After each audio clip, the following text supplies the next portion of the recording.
How about now? Nothing?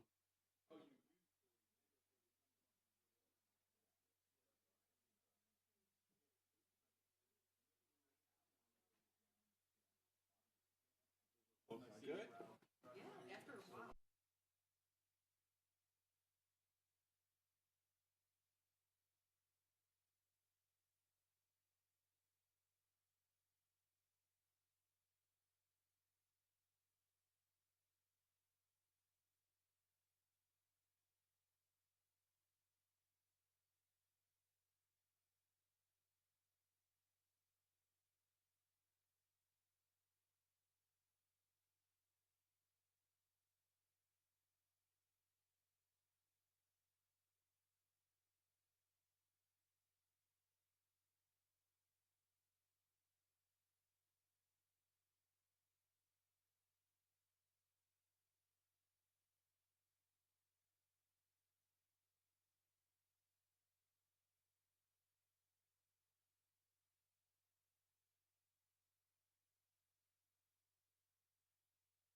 We're still having technical difficulties with the live stream. So we're trying to resolve that, and we'll hopefully resume in about 10 more minutes.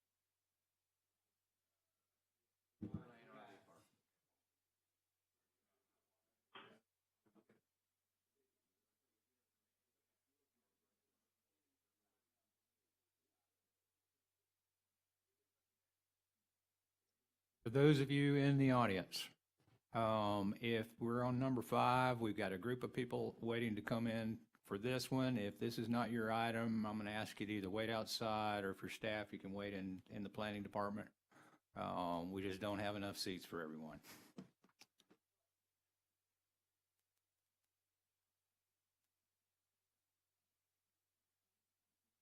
Morning. Appreciate your patience with us this morning.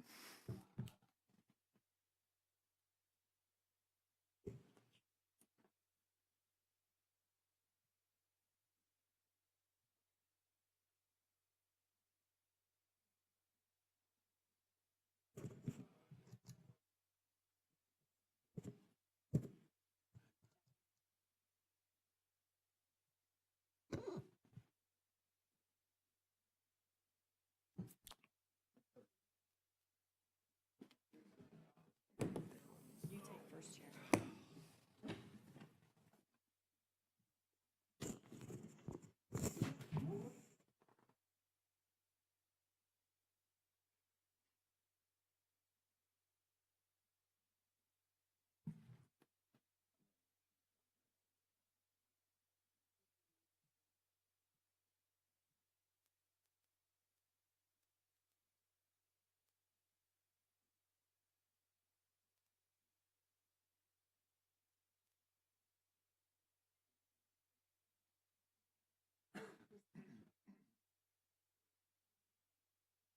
But everyone that was item.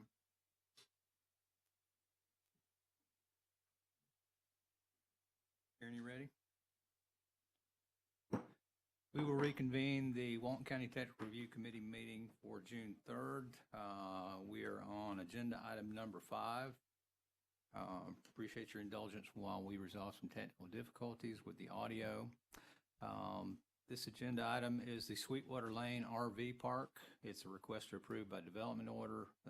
The minor development has been reviewed by Tim Brown. Tim, if you could briefly update us on this particular application.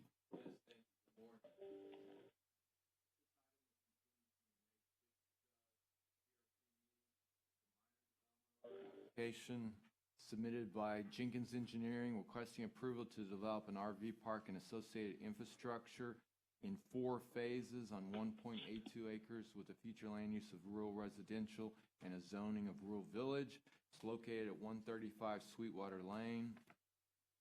All comments have been addressed at this point, and we've added a couple conditions concerning Sweetwater Lane and improvements at the intersection. With that, I'll turn it over to the applicant.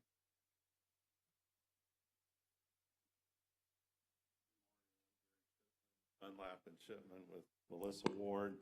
And since this is a technical review committee where I assume we're going to ask technical questions, and everyone knows that when it comes to technicalities, Melissa's the one who has the knowledge, not me. So I'm going to let her address all the technical aspects.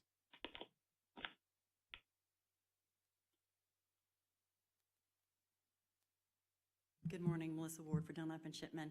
Very quickly, which Tim addressed very clearly, and I don't know, because this is a minor, is there a point where we have to enter his staff report into the record? We can, yes. Okay. I think it's already been submitted, but Okay, I wasn't formally do that. So technically speaking, what we're talking about is a RV park on, down on Sweetwater Lane. The RV park will, because of the requirement by DOT for the turn lane, there'll be some widening on Sweetwater Lane, as is addressed by that comment. And then in addition to that, I believe there was a comment, and I say this because Jamie, who's the engineer, has addressed all of these. There is a requirement for a sidewalk inside the development next to the road so that people can get to the office. That has been included, and it's going to, be a part of that. And a masonry type wall that'll be along the western border all the way down as a part of the buffer requirement. So we've addressed those, and what we ask for is an approval and move it on to the development order. If you have any other questions, I'll be happy to answer them. Could you go over the improvements in the plan since we last had TRC? I think you just mentioned the fence and what may be happening on Sweetwater Lane. Okay, so I think for that, I'd actually like the engineer to come up who did the plan, and that might be more succinct because I'm going to flub through that, but just a moment. Thank you, Melissa. Jamie Eubanks with Jenkins Engineering. To answer that question, Mac, it is a masonry type wall made out of hardy board that will run along the side that requires buffers. There's some discussion that we've had previously about the east side and the fence that exists now. So those are the only plan comments, the addition of the hardy board wall. With regards to Sweetwater Lane, we have coordinated with DOT, and there will be a safety upgrade permit that's required, and that will include a full turn lane analysis to verify if one is or is not required, and that has to go to DOT. And then in addition, regardless of the turn lane, there'll be a widening in the right-of-way, in the 331 right-of-way, to 24 feet for Sweetwater Lane.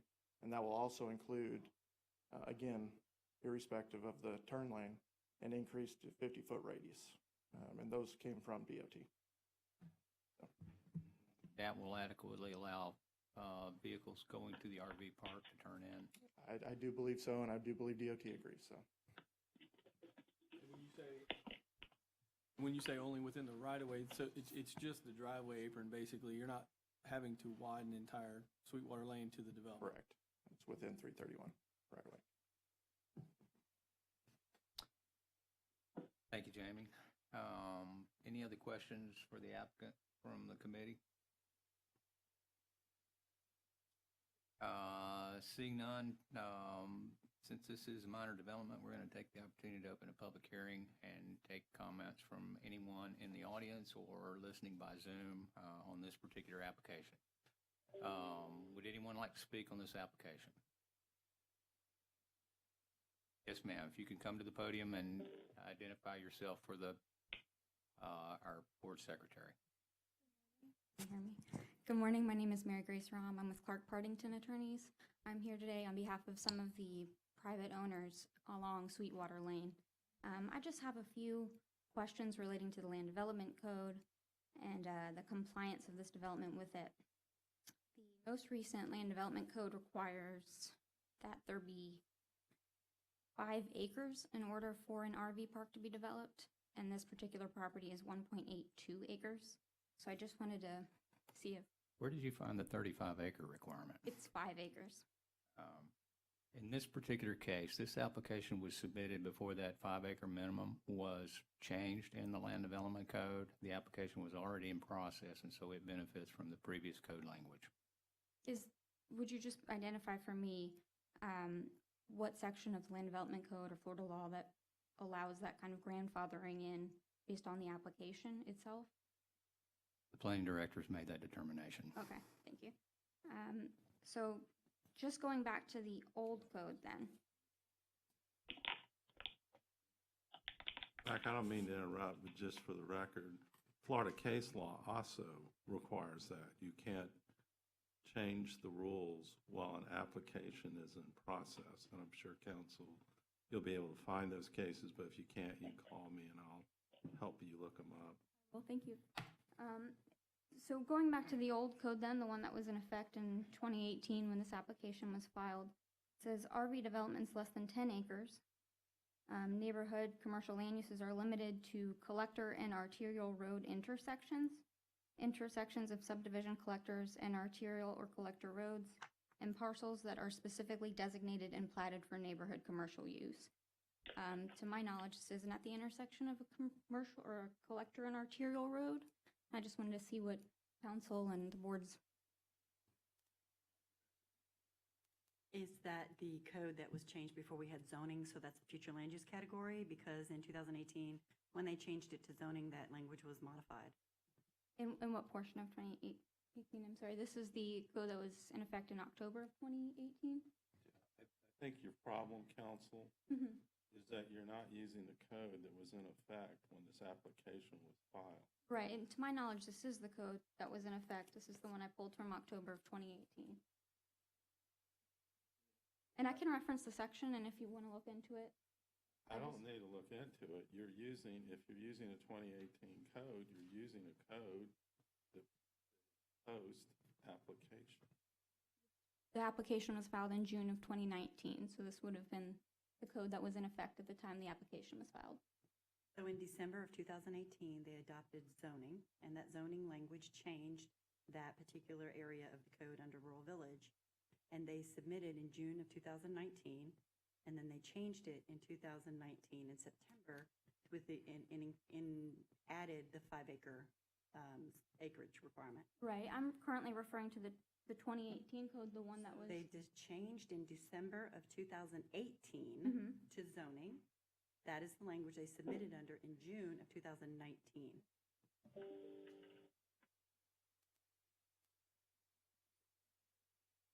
So it's your understanding that this section regarding the zoning for rural village district doesn't apply from this code in 2018? If I may? Yes, please. I don't know which section that you're referring. Yeah. This is the old code that was changed before zoning. This is the 2018 functional ag uses. Mhm. There's no requirement here that says that they can't have, that they have to have a 5-acre in this rural village development less than 10 acres is limited to so on as neighborhood commercial. However, Right. this is not neighborhood commercial. This is a functional ag related uses. So it has to fall under the functional ag use, which is what RV is. The RV park is under a functional ag use, not Okay. a neighborhood commercial. So then it falls under these other subcategories. Then they changed it again.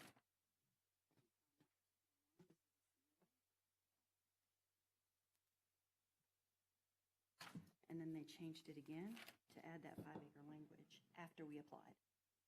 Do you Right. follow the train of thought? I do. So it's not neighborhood commercial. It's going back to you're saying it's an agricultural use. It is actually an agricultural use, a functional ag, non-residential use. The use of the RV park, a commercial RV park is an ag. It is not neighborhood commercial. Look at the definitions. Okay, thank you. Thank you. I just wanted to clarify on that. And my only other point just today is regarding its compatibility with the existing neighborhood. This is a very much a residential neighborhood. This activity would be highly commercial. And the location of the dump station as well is really inconvenient for the current property owners. I believe it's at the very corner where the Sweetwater Lane is, and in order for a RV to back up to that dump station, they would be blocking Sweetwater Lane. That cul-de-sac at the very end is only 80 feet across, doesn't provide sufficient turning radius for people to turn around in an RV. It's just very congested, and it wouldn't really be compatible with the highly residential area. On top of that as well, there's not currently a manager managing the RV park. So those vacationers that are there in their RV are completely unsupervised. And there have been multiple occasions where they would come from the RV park and knock on the property owners' homes, their own personal residences, to ask questions pertaining to the RV park because they have nowhere else to go. So I just don't believe it's compatible with the existing residential uses in the neighborhood, and want to make sure that we address that on behalf of those property owners today in Sweetwater Lane. So thank you. Thank you for your Can I ask a comments. quick question? Since the only cul-de-sac I'm aware of, best, is this what you're calling a cul-de-sac? Is that what you're calling a cul-de-sac? This is Sweetwater Lane. No, this right here. Okay. They would inevitably. Not if they're turning in there. That's not a road. That's not a road. They would have to turn, they're going to go into the park. Right, and then If y'all could please get closer to the microphone so we could capture the discussion. I'm trying to point out, this is the misnomer when we got on the issue about the wall. They're trying to call this pedestrian access easement a road. that's not what we're. And the that's whole not what we're doing reason, at all. excuse me, and the whole reason that we're putting this wall up is because, as we've had our discussions, this is not a road.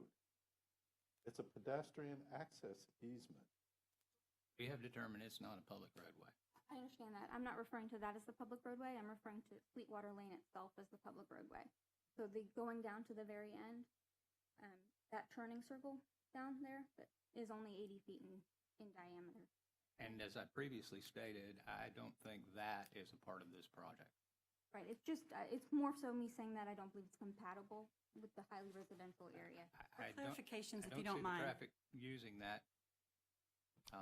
When she's talking about, Occasionally, possibly, but not on a regular basis. There's no reason for the traffic to go past the entrance to the RV park. we're discussing the turnaround at the end of Sweetwater Lane. Yes, and those property owners that have lived there for, excess of 10 years, that happens on a very regular basis, that those people are driving the RVs down, turning them around, having to go onto their front lawns because they don't have enough room to turn, and then coming back up. Why would they be doing that? I'm not sure. With But the the- improvement, if I may, to, the response to these comments is, the improvements to this property include a road into the development site, a significant turnaround area that is acceptable by code, and it is been approved by engineering, and therefore it meets the requirement, and that anybody that would go past the site to turn around has missed the site, but this is the entranceway and the turnaround for those vehicles. And they have met those requirements and gone above and beyond for compatibility by including those walls in the buffer. Would you be willing to speak to that dumping station as well? Well, and again, I'm not the engineer for the project, and this is the Right. area that you're talking about? Correct. Okay. Just backing in there, it doesn't seem like there's So who's backing into this area? enough people who need. So this is a dumpster.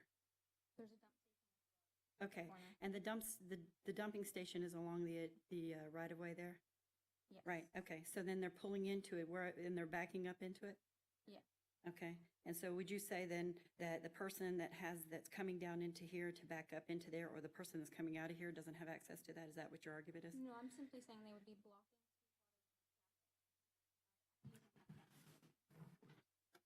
That little square. It's 25 feet into the property. It's 25 feet into the property. They're not going to be blocking the right-of-way. And we can look at it and have the engineer address it. Thank you. We'll ask the engineer to address your last So question. this is something I had to learn. I'm not an RV person. The dump for the RV station is actually on the driver's side. So they would actually be on the heading egress. So they would actually be within Sweetwater Lane, or sorry, within the private drive. Not. If you were driving in, it would be on the right side in that case, but this is actually on egress out, and there's a hose that connects. Actually on the left side. That's correct. It's on the back side of the Had to RV, if learn you that. will.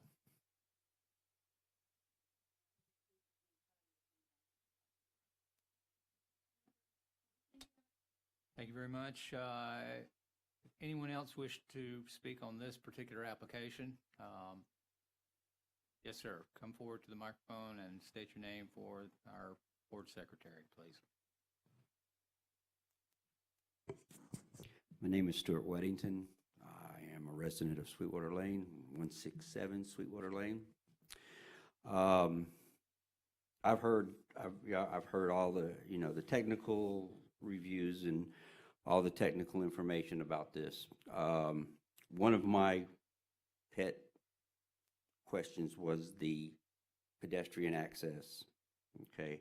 I am glad to see that they're putting a masonry wall that separates the community from this development. One of the things that is that we question, and I'm sorry the owner cannot be here today because her aunt was sick, is that there is a concrete boat ramp that is actually on her property from this extra. I know that in the original, they're going to tear that up. Okay, to this day, there are people that still go down there and they use this boat ramp. For some, I understand it's not on their property. However, it's being used by people in the trailer, in the RV development, okay? One of my questions is what I'm going to do is, I spoke with the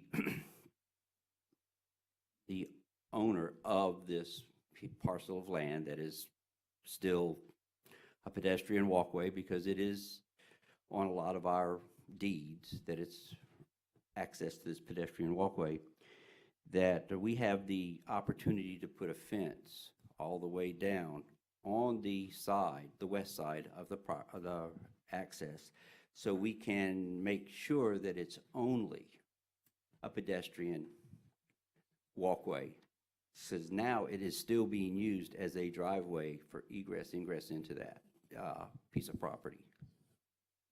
So that's just my concern,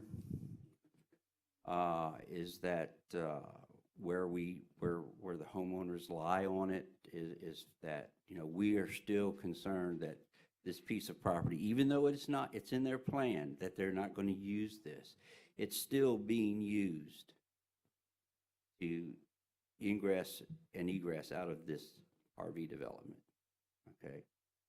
So with that being said, what we as the homeowners are planning on doing is we're going to put up a wall, a fence, that blocks the egress, ingress in there. So it's no longer, you can no longer egress or ingress the RV park. I think the wall they're proposing to build will prevent any ingress or egress from the RV park Right. onto that easement. And So I'm not- we're going to run the wall from where they've stopped there, because they don't run it all the way to the water line. They only run it to the 50-foot buffer. Yep, and I don't know that you can put one in that 50-foot buffer either. I don't know, I was told we could. I was, one of the earlier meetings that we had here, we were going to put the buffer, wall, and we put a wall that from one property to all the way to the other property line. I apologize, but I don't remember that portion of the discussion. My recollection is we were discussing the wall that was going to be on the east side of Right. that easement. I don't Well, recall any discussion. I will find out with anything on I will find out with the DNR if we can put some sort of retaining then, because that's my impression that what we want to do is keep this so it is a pedestrian. No, you know, they can't hand truck a boat down there. Okay? So that's only my question. That's my concern. You know, the other concerns we have is simply because it's just you know, we've had issues before here, and we just want to make sure that everything is in compliance. And then I think that we're all on the same page with that. We're trying Right. to get them into compliance. And I think a more formal RV park operation, as they proposed, will address a number of those concerns that may have occurred over the years with previous guests at the RV park. That's certainly my desire, to cure any of those problems. And I think it's the applicant's desire also. Right. Is it still, I know that we had this revised layout right here. So is it still planned, the phases, phase 1, phase 2, phase 3? I think those are still in the plan, yes, sir. Okay. That's all I had to say. Thank you. Thank you, sir. Mr. Chairman, the only comment I want to make is we're putting a wall down that side to the length that is permissible.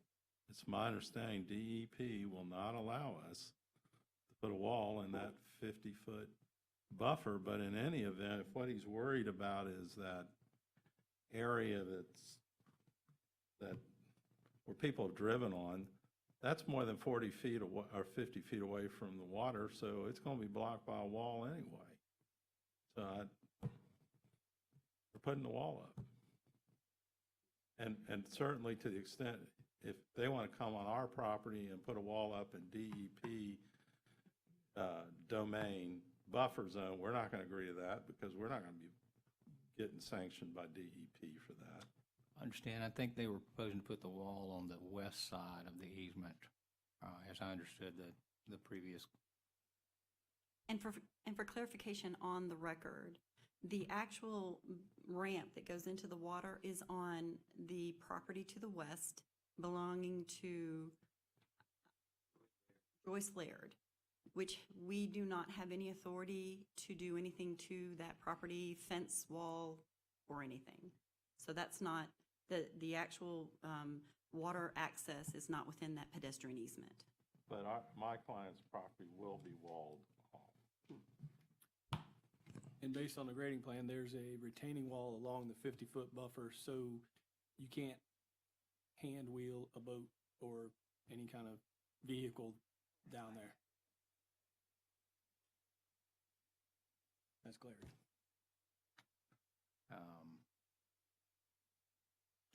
Any further comments? Yes, ma'am.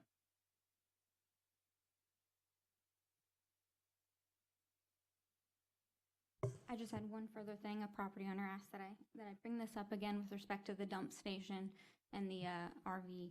The positioning driving up would be within that, not blocking the road. However, they would be facing the direction headed towards the cul-de-sac. So when we previously addressed why would they drive all the way to the end of Sweetwater Lane and turn around? I think that When the they're- testimony was that the RV that would be accessing the dump station would be on the RV park property. Correct, but they would, when we earlier addressed why would they be going all the way down Sweetwater Lane and using that turnaround, it's because they're already facing with the dump on the passenger side, they're facing that way. And in order to leave the dump station, they don't have enough room to turn around. They would have to drive all the way down the cul-de-sac and turn around. The applicant I like to get it. address I that get it. comment? If you want to bring up the site plan real quick, it'd be very easy. Specifically looking at the site plan and addressing it in a technical form. So the property owner's concern is that an RV will come off of 331, drive past the RV park, go down to the end, turn around, and come back, and then turn into the RV park for the dump station. So the answer to that is that's not possible. What happens is, as you heard earlier from testimony from the engineer, is where is the location of the pump station part on the actual RV? It's on the driver's side. If you're heading south into that property, you are heading in the wrong direction to use the dump station. So what you have to do is you go in, you come off of 331, you go down to the RV park, you head south into the development, you take that cul-de-sac that's inside the development, you head north to Sweetwater Lane, and within the property line, you stop and use the dump station. There is no need for them to go all the way down Sweetwater Lane because you have to be heading north out of the development to use it. What about, to address the concern and to also provide some guidance for people accessing the RV park, what about having a sign on Sweetwater Lane that says no RV turnaround beyond that, the entrance to the park? And I think at the time that we get the development order and able to apply for a sign for that development, that we can have a sign there on that property that says, this is our RV park and there is no RVs down the road. Please don't go down Sweetwater Lane. And that is an I'm thinking acceptable. more in the context of a public sign. And we could certainly request Public Works to allow that to happen. We would probably like for you to pay for the sign, but I think we could get Public Works to install it for the benefit of the neighborhood.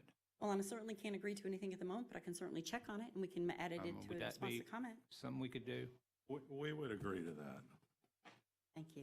And if I can, real briefly, Oh. just to follow up on and maybe the engineer can help as well, the dump station, they would pull up in this direction? They're coming, this is Sweetwater Lane coming off Correct. of 331? Yes. So you, knowing the understanding, the travel would be south Mm-hmm. to the cul-de-sac, turn around, head north, And they would stop and use the dump station. I think within one that of the block. confusions here is that a RV normally dumps when they're leaving, not when they're arriving. which is the reason why it's located where it is, because it would Correct. be You on the might concern correct with- side as you were leaving the park. So you would Right dump, side here. then you would turn right on Sweetwater Lane as you left the park. So it doesn't really, Well, they would have to say what the she's city. saying doesn't make any sense. I think the applicant has addressed that comment adequately. Melissa? Thank you. I understand. Do we have some additional questions? Anyone else in the audience ask? Yes, ma'am. Come to the podium and state your name for the record, please. Could you repeat that closer to the microphone, Sorry, please? Cindy Campbell, and I live at 203 Sweetwater Lane. I just, asked somebody that lives on the area, just kind of the history of that road too. That road had a lot of older homes in the late 80s, early 90s, and a lot of us came in, including myself, and purchased the property and have renovated the homes and really improved the integrity of that whole street. Whereas when I first moved in, there was only like 6 or 7 residents. Now there's like 12, 13 kids, so forth. We spent a lot of money trying to improve the whole value of that area. But my concern is it's not so much the trailer RV park. That, if they do it right and if they're in compliance and if they have the wall and so forth, I understand progress happens.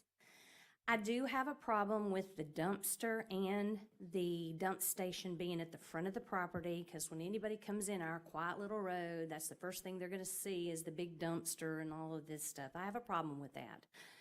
I don't know if there's any way that could be positioned anywhere else, so that's just not the first thing you see or smell. Are you aware there is a dumpster enclosure, so you will not be Yeah, seeing the but you still dumpster? smell them. I have a lot of commercial properties in Georgia, and I'm gonna tell you, you can smell a dumpster a mile away. So for us that walk our kids and grandkids and dogs and so forth up and down the street, we're gonna smell that ugly dumpster there. So just if there's any way it could be kind of towards the back and away from homeowners, that would be very helpful. My other problem is, and I understand they're gonna widen the road, and I think that's awesome.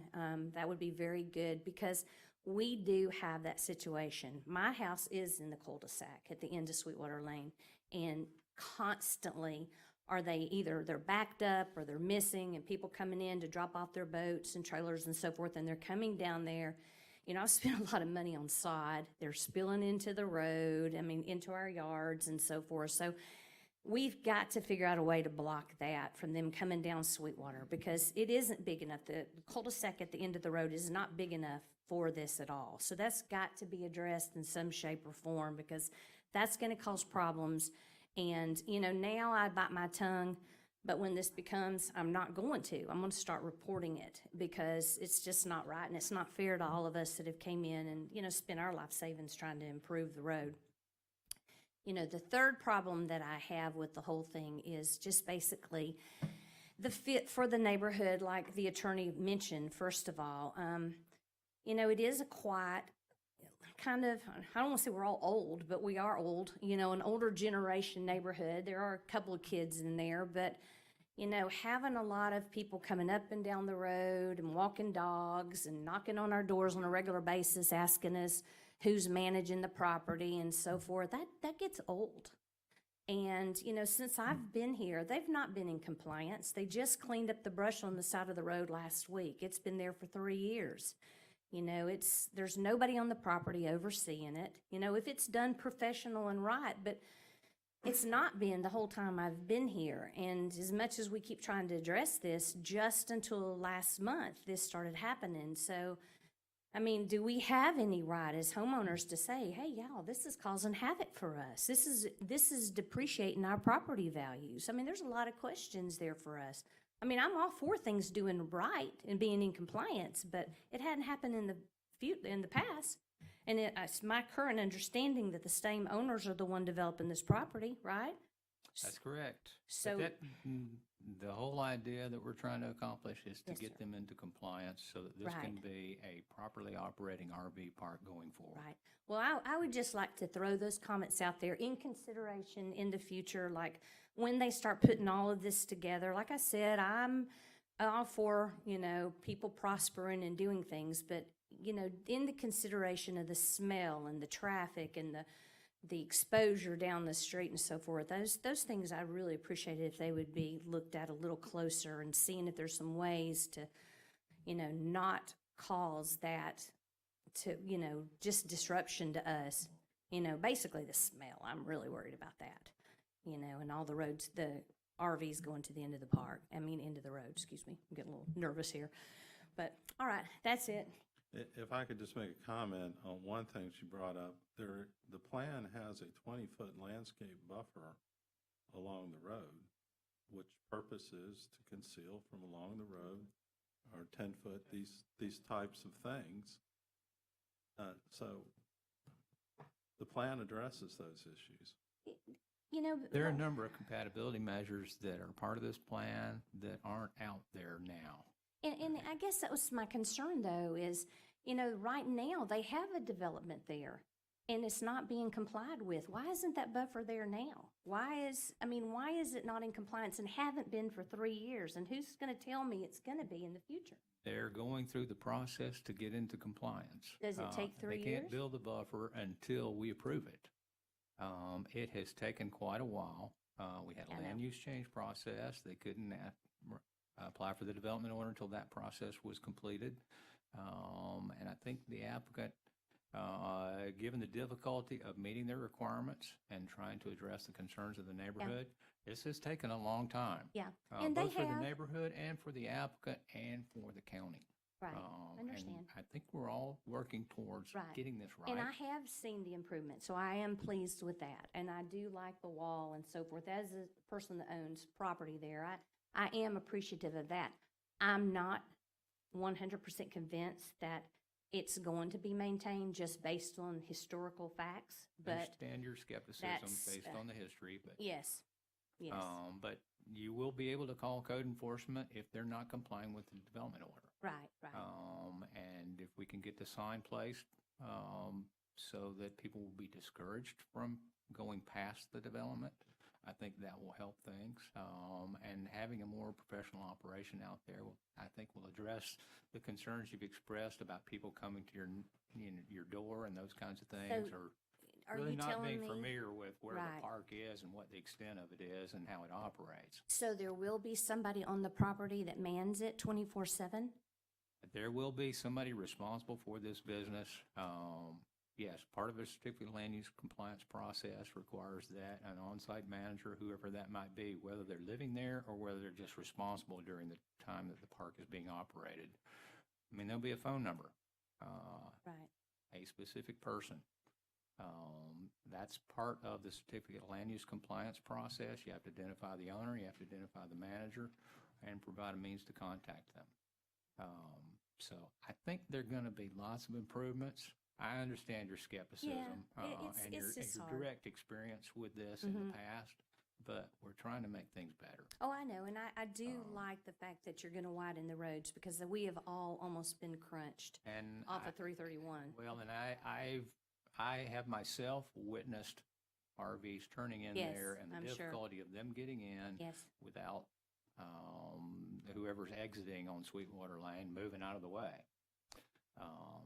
And that's why we asked them to do the turn lane analysis and the safety improvement analysis, the intersection, because it clearly was not designed for this kind of use. So they're going to have to make some improvements All off right. of their site to accommodate that. Okay, great. Well, thank you. Appreciate Thank your you very time much this for morning. your comments.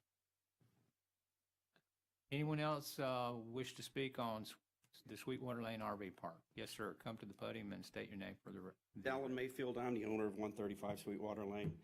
I realize a lot of things people are saying here. I want to tell you, the front part in front of me, I border on 780 feet of commercial between myself and Highway 331. So the neighborhood is going to change because that is commercial. You're going to have a hotel or something right on me. When I bought that property 18 years ago, before any of these people lived there, no homes were built or anything. That was commercial, and I knew that. I knew it. I'm going to have a hotel or whatever, and it's from my property line all the way. Okay, but anyway, I just want to say that I'm going to do my best to make this property really nice, very nice. It's not going to look like the RV park across the street. It's going to be an upscale park, okay? And I want to be compatible with the area, but I'm going to try to buffer down really nicely into the neighborhood.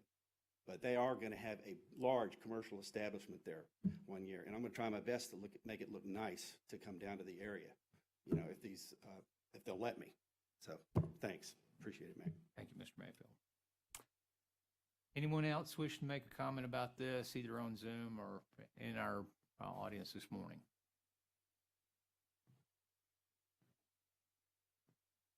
Seeing none, any closing comments from the applicant?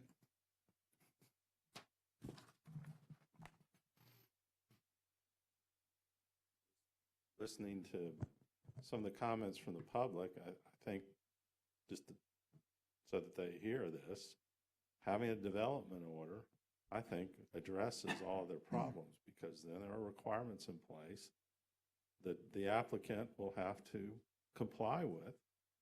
And the development order seems to address a lot of the problems they're having. I hope we allow it to go forward, and I think it'll fix most of their complaints. Thanks, sir. And that's exactly what we're expecting, that this development order will cure the complaints that we've had over time in the neighborhood and provide a compatible operation with its neighbors. Mr. Mayfield does make a very good point.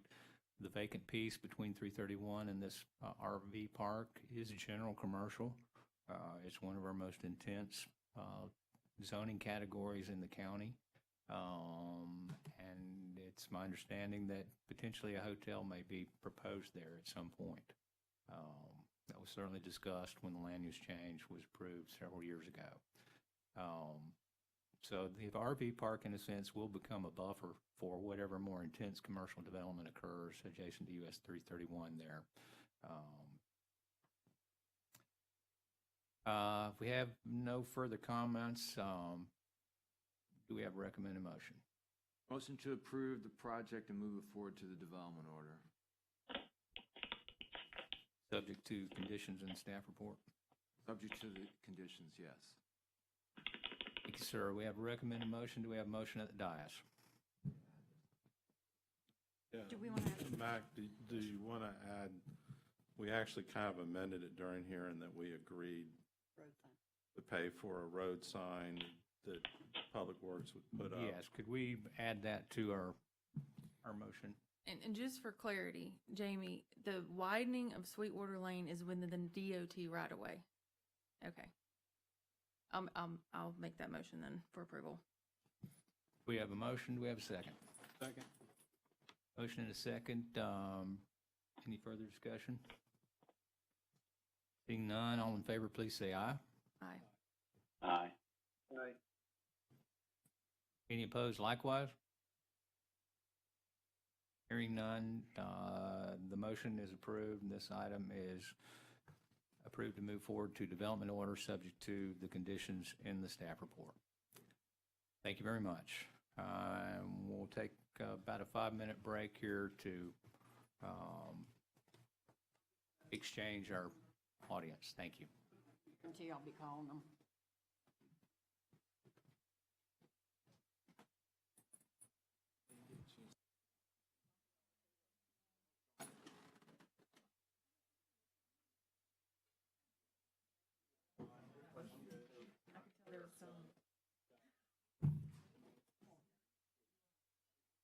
Off one of your comments. Yeah. I think with the clarification they needed on.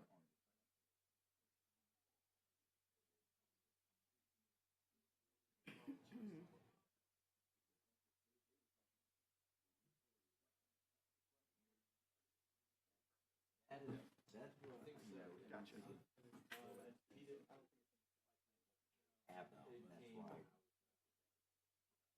I realize, yeah, you can come in.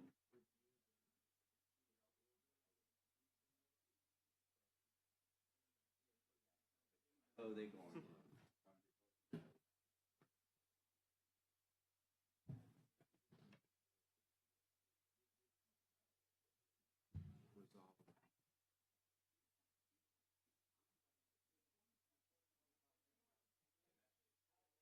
The question was, how are they gonna make sure that they're for, That's what I thought it was, but it got cut off. friends come over and have a party and everybody's partying? I got it. That's what I thought it was, so I've already addressed it, but. What's up, dude? Good to see you. Yeah, that was quicker than I thought it would be, actually. Outside. Well. Thank goodness. That one needed to go away. That one needed to go away, I can tell you. Yeah, I'm sending the big guns, you see, I wouldn't.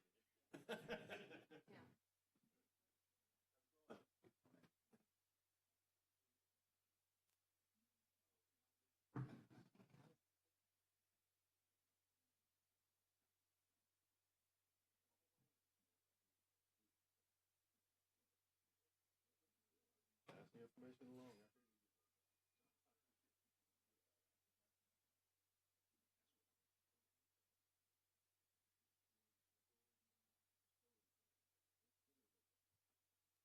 Oh, no, no problem at all.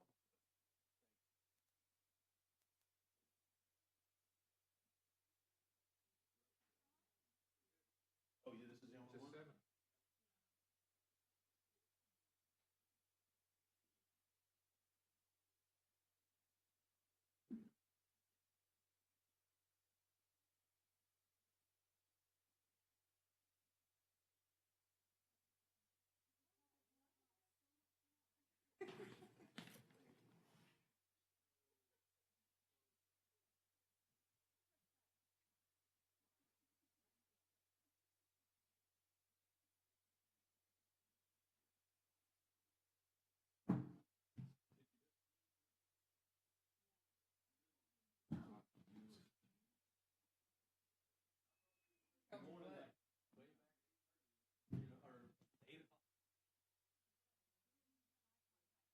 Now, so.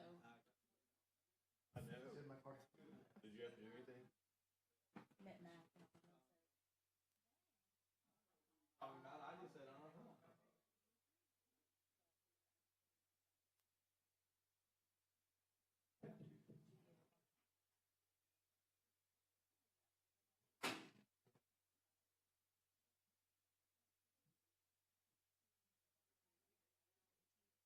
They can move forward.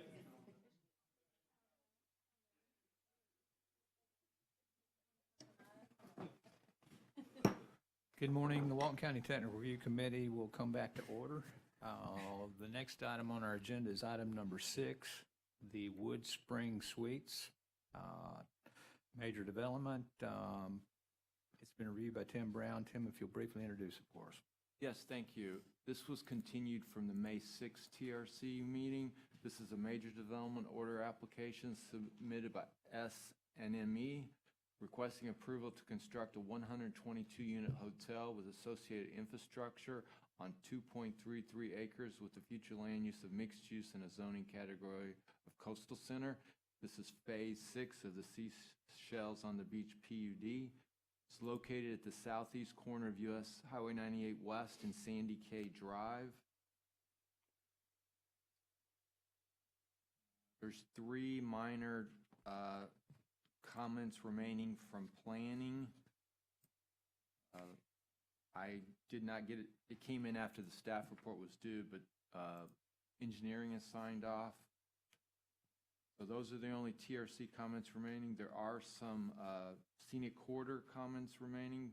They have resubmitted for those comments, but I have not had an opportunity to review that resubmittal yet. And with that, I will turn it over to the applicant.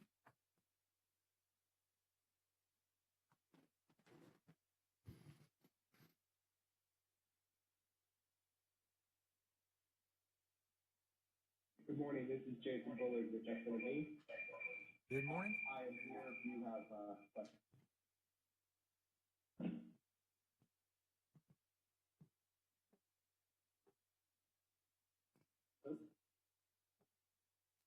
Can you hear us, Jason? I can hear you. Can you hear me? Yes, we can hear you now. That feedback went away. Okay, sorry about that. Yes, as Tim explained, there's 3 minor planning comments that we plan to address this week and send back to him.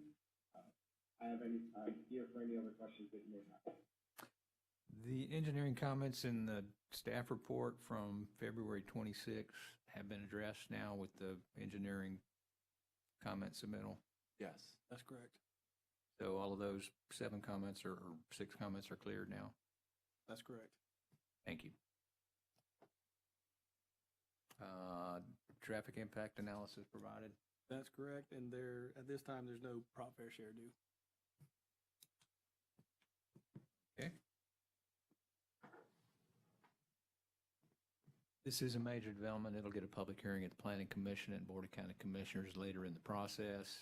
Is there anyone here that wishes to ask a technical question or make a technical Land Development Code compliance comment? Anyone in the audience wishing to speak? Anyone on Zoom wishing to speak? If you would, raise your hand or *9 if you're dialing in by telephone.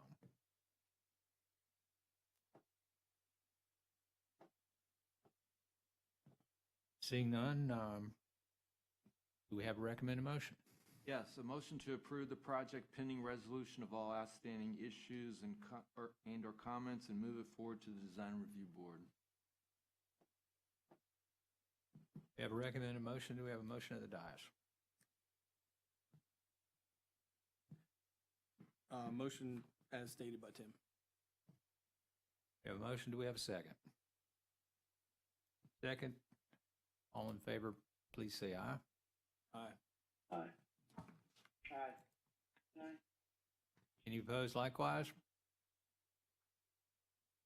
Hearing none, this item is approved, subject to conditions in the staff report to move forward to the Design Review Board.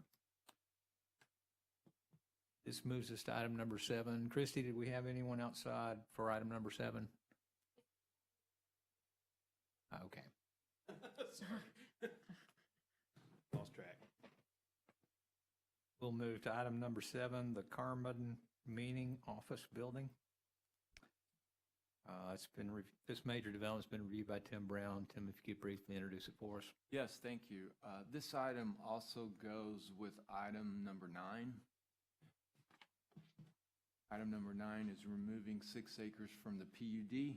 Carbon Meeting is the 6-acre parcel that's being removed. So this is a major development order application submitted by Jenkins Engineering requesting approval to develop 30,750 square feet of commercial/office space with associated infrastructure on 6 acres with a future land use of commercial and a zoning of general commercial. It's located on the north side of US Highway 98 east, west of Serenoa Road, and east of MC Davis Boulevard.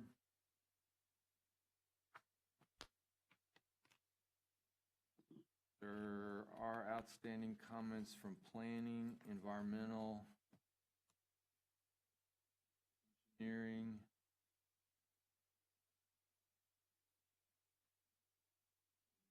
That's it.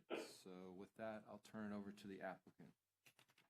Good morning, I'm Scott Jenkins with Jenkins Engineering, and we are the applicant for this project, and we did get the staff report, and we've actually addressed all the comments, and we'll be resubmitting today. I think they were all pretty minor things, but I do have one question on the planning department comments to just get clarification to make sure our response is correct. On comment number 6, there was a 5-foot sidewalk that is required along US Highway 98 East within the 25-foot scenic corridor buffer. My understanding is, and this is from talking to David Smith with Interlight, who's doing the parcels adjacent to this, that they are buying out that portion of the sidewalk or requesting that. I just wanted to see if that was an option for this, because it wouldn't make a lot of sense for us to put in if we didn't do that. So just to make sure that's okay. Yeah, the buyout in this location would be authorized. Okay, thank you. We'll just write a letter to that and submit it with our resubmittal. Other than that, I think the rest of the comments were pretty minor. Okay. Do we have any questions for the applicant from the committee? This is a major development that'll get public hearings at Planning Commission and Board of County Commissions as it moves through the review process. Anyone in the audience or on Zoom that wishes to ask a technical question about this application?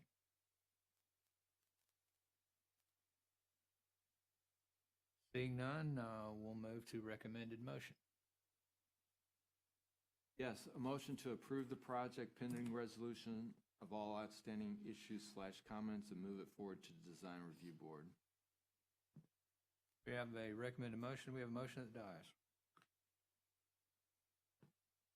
Make a motion as stated, but I'd like to include, subject to the approval of the PUD amendment number 3, that comes later on today, so that'd be my motion.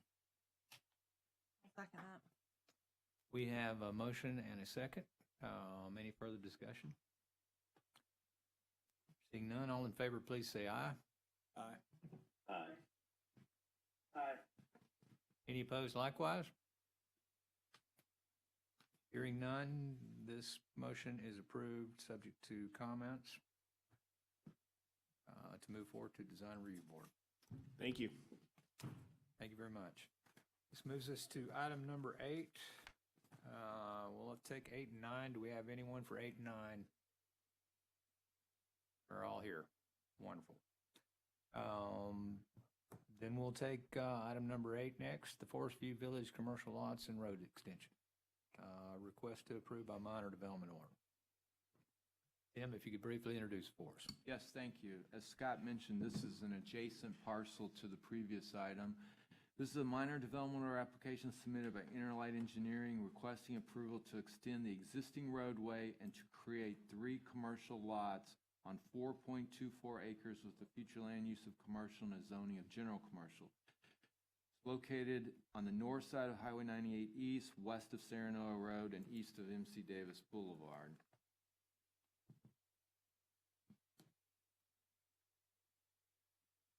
There are currently outstanding comments from planning, environmental, 911 addressing,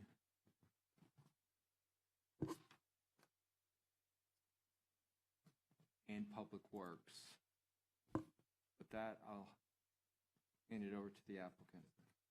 Thank you. Good morning. I'm David Smith with Interline Engineering, and we have reviewed the staff report, and we are addressing the comments. The comments are very minor, so we can address them and would request to move forward to the DRB, please.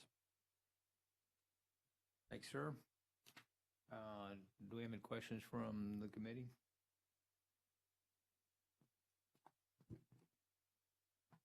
Since this is a minor development, we'll take the opportunity to open a public hearing.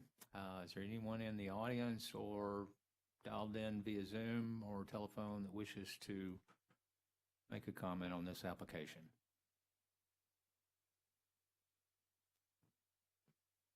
Seeing none in the audience, seeing none on Zoom, do we have a recommended motion? Yes, a motion to approve the project pending resolution of all outstanding issues/comments and move it forward to the design review board.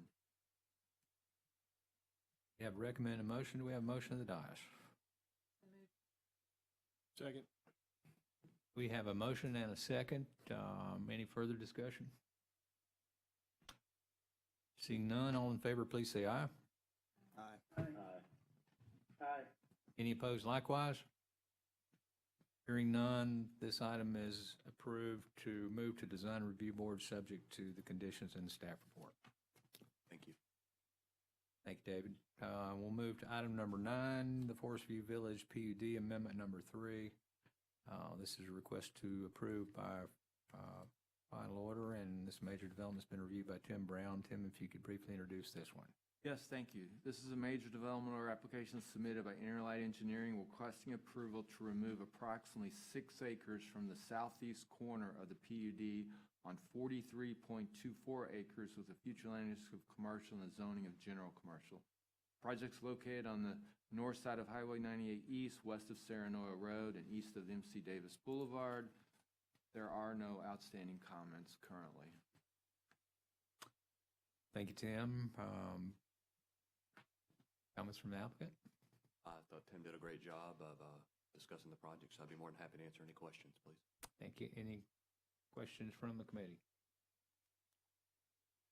Guess we should make note that removing the 6 acres does not change any of the entitlements of the PUD.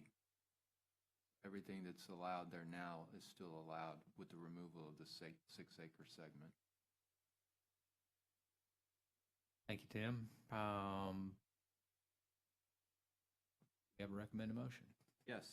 Motion to approve the project and move it forward, well, actually, move it to the development order. One would not move to, The minor development. Initially, it was a major, so I put in there, move it to the plan. PUD amendment? Oh, I'm sorry. I was thinking of the previous one. I'm sorry. We're on number 9. Yes, a motion to approve and move it forward to the planning commission. So it is right in the staff report. Thank you. Do we have a motion at the dais? I'll make that motion. We have a motion. Do we have a second? We have a second. All in favor, please say aye. Aye. Aye. Any opposed likewise? Hearing none, this item is approved to move forward to the planning commission, subject to comments in the staff report. Thank you, David.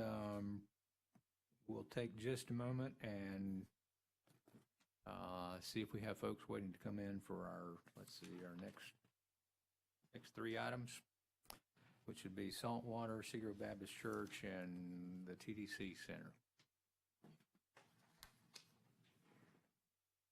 We got anybody signed up that may be waiting outside for these items? Okay.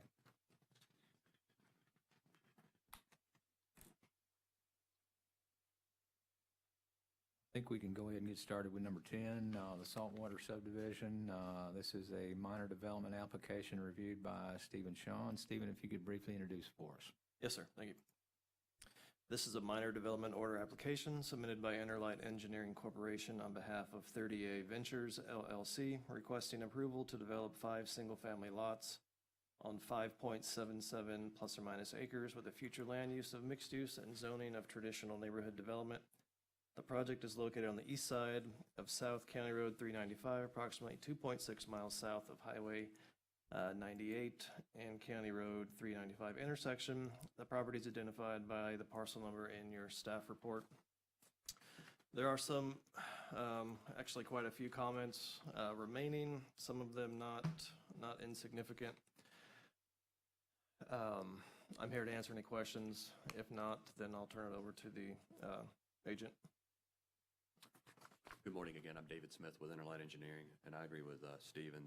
The comments are minor. There's one comment I do want to specifically comment on, and it's the comment to address County Road 395 connection and the intersection with Hammock Lane, which Hammock Lane connects on the west side of 395. And our driveways can't line up because there's a conservation easement on our property that we can't pull our driveway south. So that conservation easement is in place and is prohibiting us from locating our driveway south further. So that's the reason why it is where it is, and we are unable to move or impact that conservation easement. So I wanted to make that point, and I'll respond accordingly in our response to comments later to Stephen to that point. Thank you, David.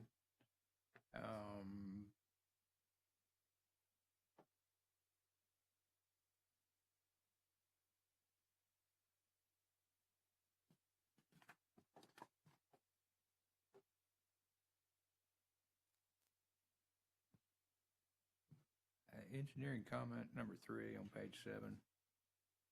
Please clarify how the allowable density of 173 units per acre was calculated. It's T&D, which allows up to 30 units an acre. This parcel's almost 6 acres. So if you take the acreage size times 30. And I think for clarity, I was just wanting to see that on the site We can data do table that. to see how that was calculated. And It jumps out at you if you aren't familiar with the code, so I just wanted to speak for itself. Jumped out to me too. But that's how we got there, but we're only, just for the record, we're doing 5 units. Yes, the 30 unit per acre does require quite a bit more urban design to support 30 units per acre. However, the applicant has proposed 5 units per acre, which I think in the history of this particular parcel may be the least intense development proposed in the last 20 years. I would agree with that.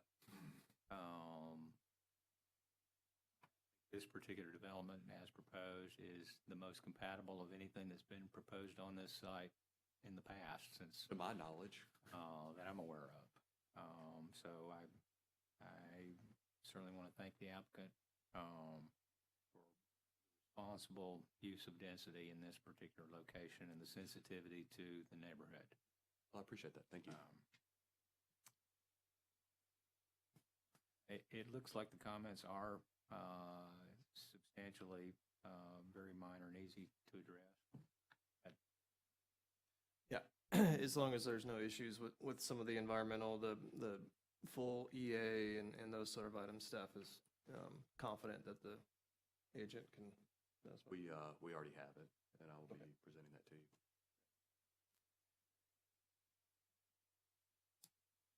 Any other comments from the committee? Since this is a minor development, we're going to take the opportunity to open a public hearing and invite any comments from anyone in our audience this morning or anyone listening by Zoom this morning.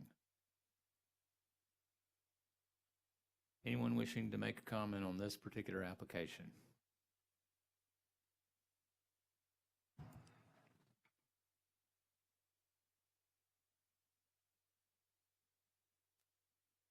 Good morning, David Smith. Are you ready to make a comment? Can you hear us? Can you hear me okay? Yes, sir. We can hear you now. Okay. Question I had, several questions. One is, when are the neighbors going to be notified of the 300-foot, as far as within the 300-foot property? Mr. Smith, this is a minor development, and as such, the only public notice required is the placement of sign for this hearing today, adjacent to public right-of-way, and then we advertise this particular meeting and this agenda item as part of our technical review committee agenda that's published the 2 weeks prior to this particular meeting.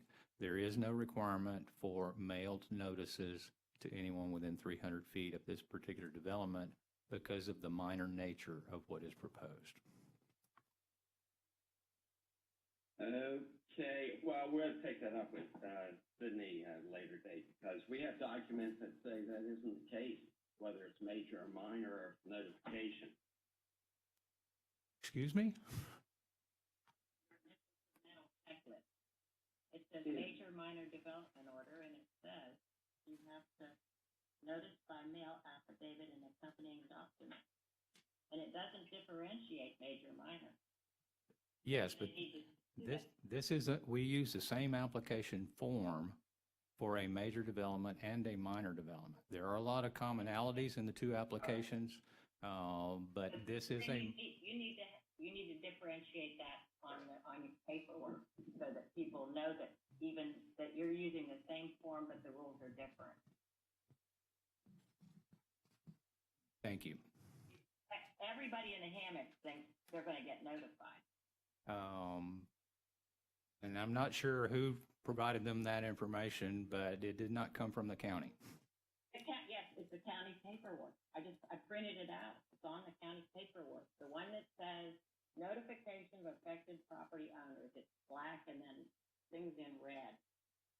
Yes, yes, ma'am. That is the sample form of notice for a major development. But that form of notice does not apply to a minor development. Okay, but it just says it does. I'm trying to fix this so that people aren't confused in the future. I looked at that and thought the same thing. Maybe not for minors, but it says major development. And that's the problem. I guess the question is, why don't we have 2 different forms, one for major, one for minor? Well, in the interest of efficiency of government, we have one form that we use for 2 purposes. Well, okay. Moving on from that, when was the last time a traffic study was done on 395?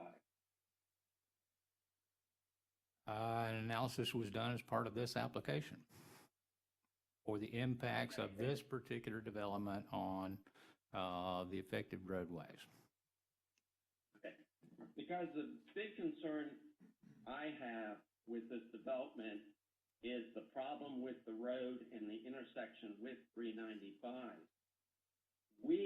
And I've lived here 18 years now, it's gotten almost impossible to get out from the hammock on any given day for the simple reason that Interstate 395 is well over capacity, beyond capacity.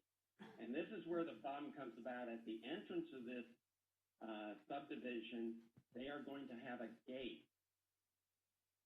And I can speak to that because the hammock has a gate.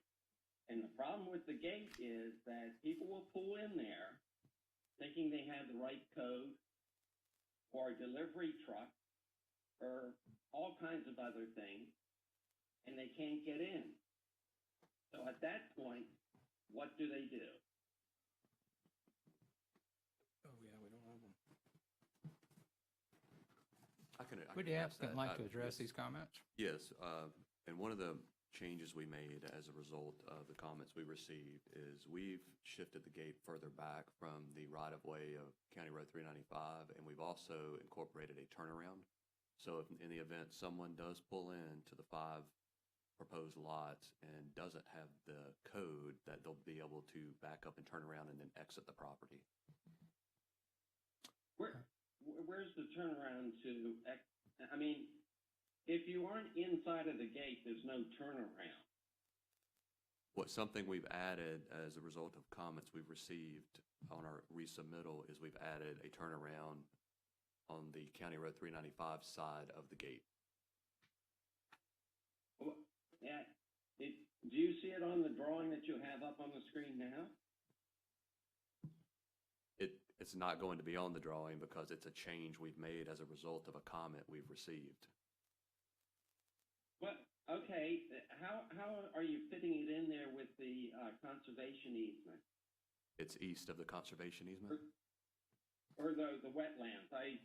This property is not really it is 5+ acres, but the buildable portion of this property is just a little over an acre. Is that correct? 1.86?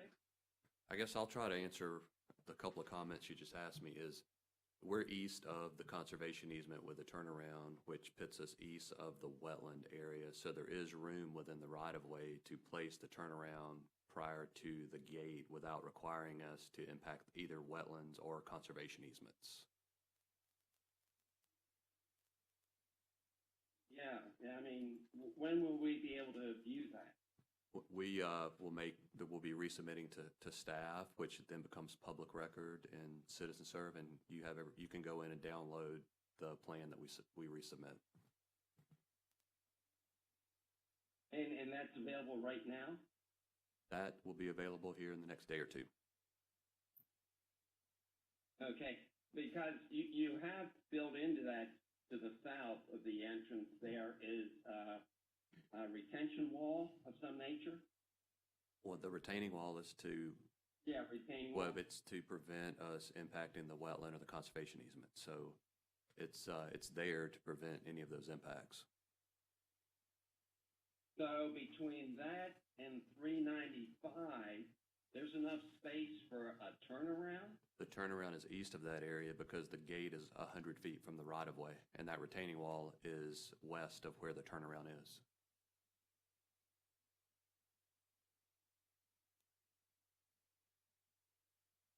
I'm not sure. I'm trying to figure out how, let's say, a delivery truck pulls in there and how they're able to immediately back into this space you're talking about.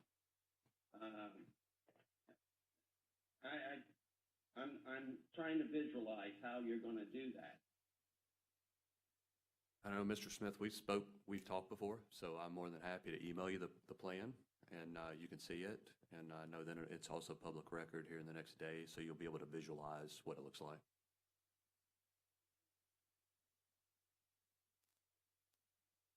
I always remember someone with the same name as me. That doesn't, okay. You're saying you're addressing that, but from the hammocks, pulling out at the hammocks, we still have an issue. And that's why the the code for putting curb cuts and stuff is in place because it becomes an unsafe situation. And in this case, you have a curve there on Interstate 395 that for us to get out of there, first of all, we have to negotiate the bike trail. Then we have to negotiate the speed of the vehicles in that area and the curve to the north. I'm just trying to prevent an accident from happening. And we are too. I mean, we have to have appropriate site visibility. We can't impede the view of anyone sitting there at the intersection. I know we don't have the bike path on our side of the road. It's on the west side, so we don't have to contend with cyclists or people walking on the path. And we're, like, as Mac presented as well, we are also 5 units. So I know we've done everything we can to minimize our impacts to this area, and we believe we're providing a safe, a safe development, and we'll have a safe connection to County Road 395.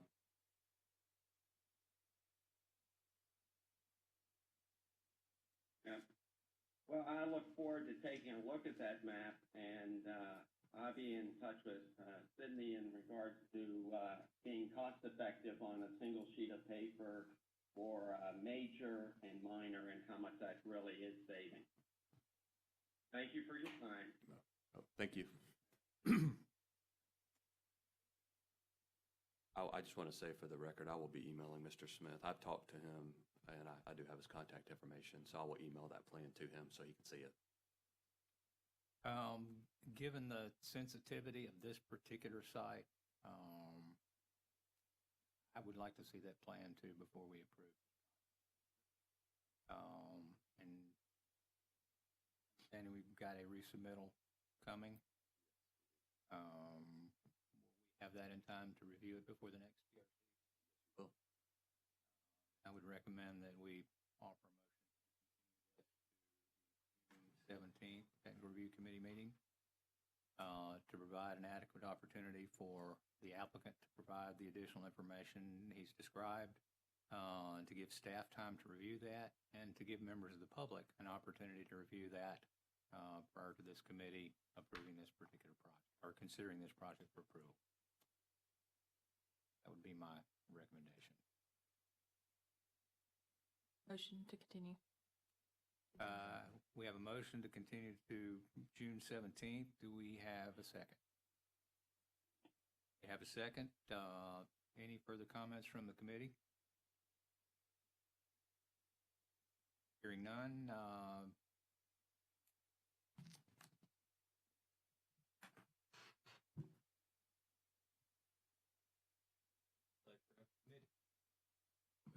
All in favor, please say aye. Aye. Any opposed likewise? Hearing none, this item is continued to the June 17th Tech Review Committee meeting at 8:30 a.m. in this location to allow time for resubmittal. Thank you, David. thank you. This will move us to the next item. Seagrove Baptist Church expansion. This is a minor development. It's been reviewed by Stephen Shawn. Stephen, if you could introduce it for us. Yes, sir. Thank you. This is a minor development order application submitted by Jenkins Engineering, Inc. on behalf of Seagrove Baptist Church requesting approval to expand the parking lot with the current location at 4915 East County Highway 30A, Santa Rosa Beach, Florida, with future land use of institutional and residential and zoning of institutional and neighborhood infill. The parcel is identified by the parcel's numbers in your report in front of you. I do want to mention that actually what I just read is not complete. Let me just go over that one more time for the sake of clarity. The church is also requesting approval to construct a 14,952 square foot building in addition to the parking lot expansion. There are some outstanding planning comments, and it is important to mention that the zoning board just approved the conditional use for the parking lot on the single parcel last week. Staff comments are not not insignificant. Most of them are clarity, though some of them will reflect some comments here. In particular, there's question on the building height.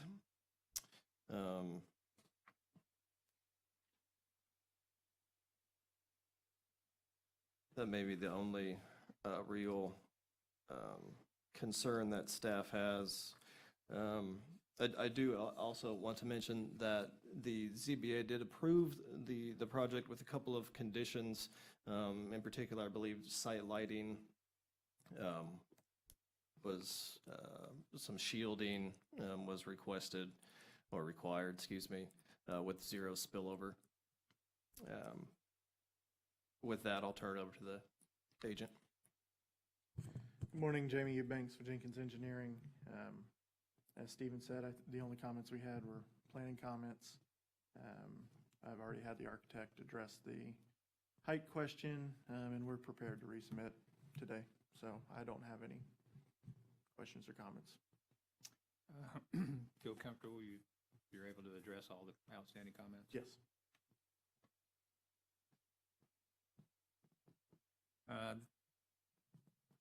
This is minor development. We'll take the opportunity to open a public hearing. Is there anyone that wishes to make a comment on this application? Morning again, Melissa Ward for Dunlap and Shipman. And Dunlap and Shipman represents the abutting and adjacent property owner of Greenway Park and the association. There are several lots that abut the parking expansion, and there are parking spaces that face the back of these houses. So we did come to the Zoning Board of Adjustments hearing and submitted into the record a letter on a friendly note. We are working with Seagrove and Baptist Church. We are not opposing the development and redevelopment and expansion. Specifically, I'd like to reiterate them because they are a technical concern. Now, let me just say that the Zoning Board of Adjustments did agree to some of our concerns on the lighting, which brought forth the condition of the 0 foot candles at the property line. But we would also, what we did request, and they didn't see the need for, they did not find it as a condition of that order, is a 6-foot fence. That fence can be between the two property lines, or between the two properties, or the several and the parking area. The purpose of having that fence for compatibility purposes is to prevent lights from the cars that are pulling into those parking spaces at night intruding into the houses, because they all have windows and porches on the backside. So we've asked that they include a fence along the property line in addition to that buffer, or a safety feature for our purposes. So I would like to briefly reiterate, and I don't know, I didn't bring a copy of the letter. Do I need to enter that as an exhibit, even though it was written for the ZBA? Or is it part of the record anyway, because it's a part of the conditional use? Because it was part of the ZBA proceeding. Okay, thank you. The first thing was the fence. Again, it's for preventing light spillage from car parking into these houses. The enhancement of the vegetation, there's quite a bit of vegetation. They submitted as a record. We understand that. So we are if they do take down vegetation in order to put in the fence, that it be as minimal as possible is really the extent of that. In addition to that, the spillover, which they did agree to on the lighting, we just want to make sure we get it on the record. That is a technical issue. And then the hours of lighting was the second issue, if I'm correct. The hours of lighting was also a condition. I believe that is correct. It was 10 p.m. Right. So that was just, again, a technical issue so that they don't leave the lights on all night. And with that, we would give it back to the board. If there's any questions, I'm happy to respond. Thank you, Melissa. Amy, would you like to address? Yes, as Melissa noted, we did agree to the 0 foot candle spillover, as well as the lighting hours. And she just noted, Melissa, I just wanted to clarify, because I'm sure for those that were there, they remember the discussion about the location of the fence. It sounds like you're okay now with on the property line. Okay, for record. Our initial request was to have the fence placed on the interior side of that buffer so that the most of that vegetation would be between our client and the parking, okay? And it seemed logical, but the church, the owners of the property, were concerned that they were giving away their property. So to that end, what we want is a fence. I would prefer personally, but it seems unreasonable to the owner, so we want a fence, even if it's on the property line, with minimal clearing. I know they have to clear in order to put the fence in, but maybe not so much. Yeah, and for the record, the church is happy to be a good neighbor and put a fence on the property line and limit that to the absolute minimum, 3 to 4 feet to install that. And is willing to obviously make sure that all that natural vegetation stays because it is quite thick. Were you okay with that being a condition of approval? Yes.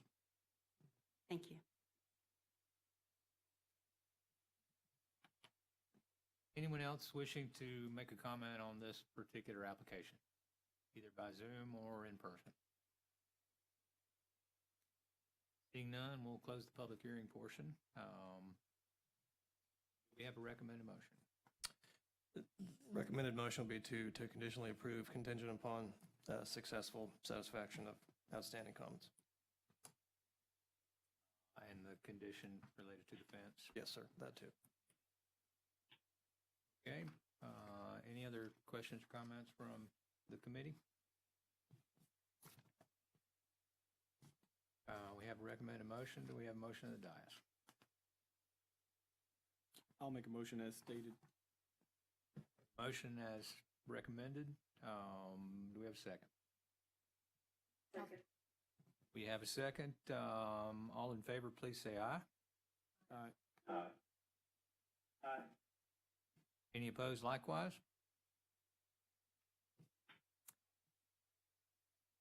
Hearing and seeing none, this motion is approved to move forward to development order, subject to the conditions offered in the motion. Okay, that moves us to item number 12, which is Walton County TDC Visitor Center and Administrative Offices. This is a major development that's been reviewed by Bob Baronti. Bob, if you could briefly introduce it for us.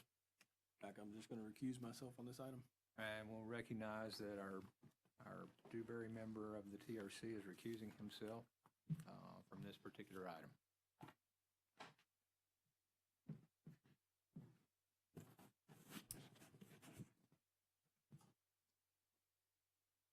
This is a major development order application submitted by Dewberry Engineering on behalf of Walton County Board of County Commissioners, requesting approval to construct the TDC Visitor Center administrative offices on 3 ± acres with a future land use of mixed use in a zoning district of village mixed use.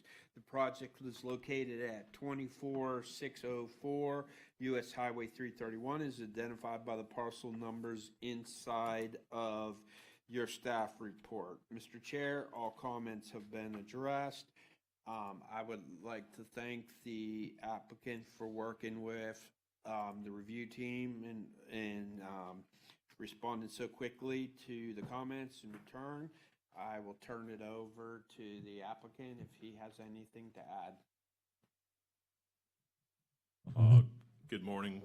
Cliff Nauer, Associate Vice President, Dewberry Engineers, for the record, KNAUER. This is a project to replace the existing visitor center that's on the corner of Highway 98 and 331. The county and the TDC have been working for a long time to find a better location for their welcome center, and was able to purchase this property. We designed the site with a number of factors in mind, including making sure that we had more than adequate parking, access for RVs, and then also adequate building size for both the new Discovery Center, as we're calling it, and administrative offices.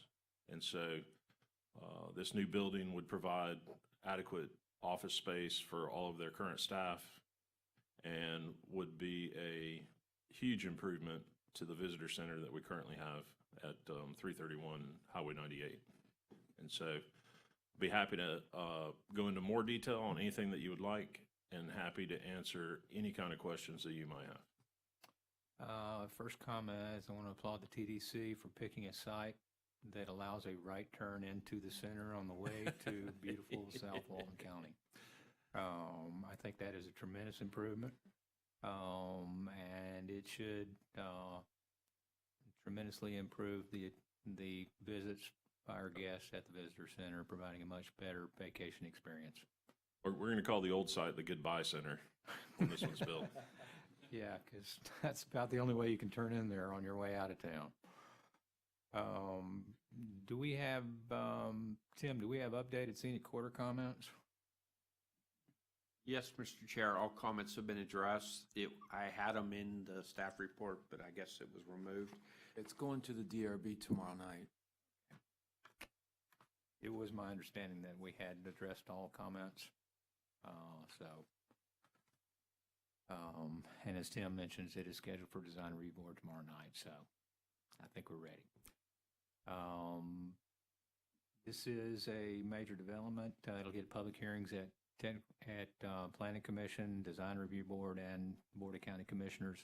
However, we'll take the opportunity to invite any technical questions or comments from any member of our audience or anyone attending by Zoom this morning or by telephone. Anyone wishing to make a comment on this application? Seeing none in the audience and seeing no one on our Zoom attendance wishing to speak, we will move to a recommended motion. Mr. Chair, I'd like to move to approve this project, send it to the DRB tomorrow, and then move it to the Planning Commission on the 11th if no objections are raised at the DRB. Thank you, Bob. Do we have a motion at the dais? Motion.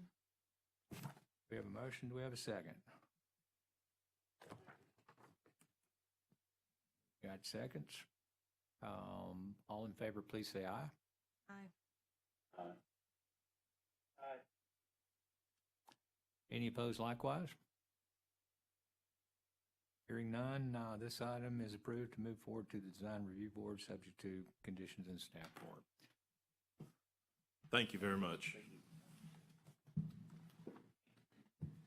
We'll take an opportunity to see if we have anyone waiting outside for our next three items.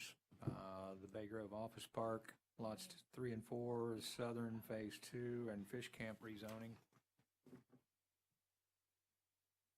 We have anyone signed up for those items?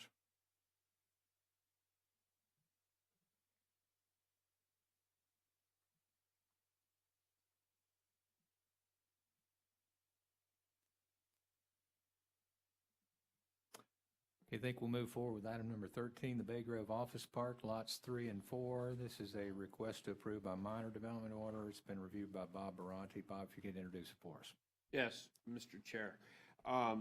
This project was submitted by Nautilus Civil Engineering Incorporated on behalf of David and Bernadette Leach, requesting to build 5 900 square foot storage units in addition to 1 or more units for personal use on 0.61 plus or minus acres. The project property currently has a future land use of commercial with a zoning of general commercial and is located from the intersection of U.S. Highway 331 and Bay Grove Boulevard, approximately 450 feet north, and is on the west side of Bay Grove Boulevard. The project numbers are identified in your staff report.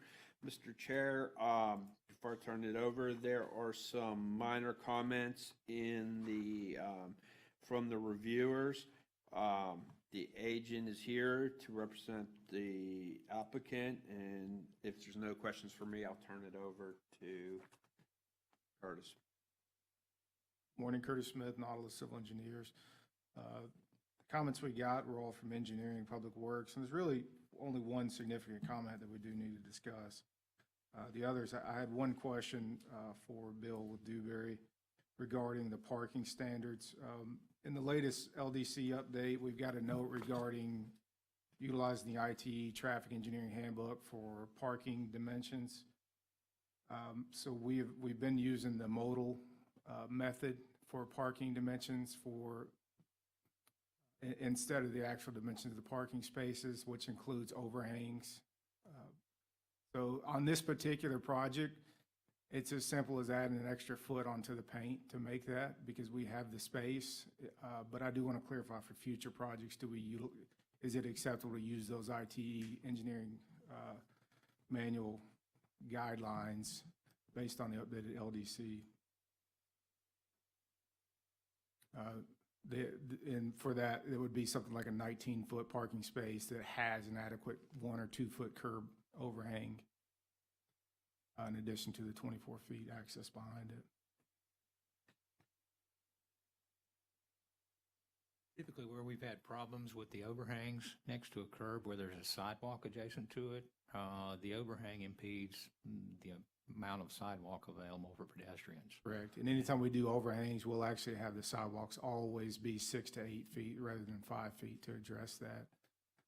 So we typically do that and base it on a minimum of 5-foot sidewalk.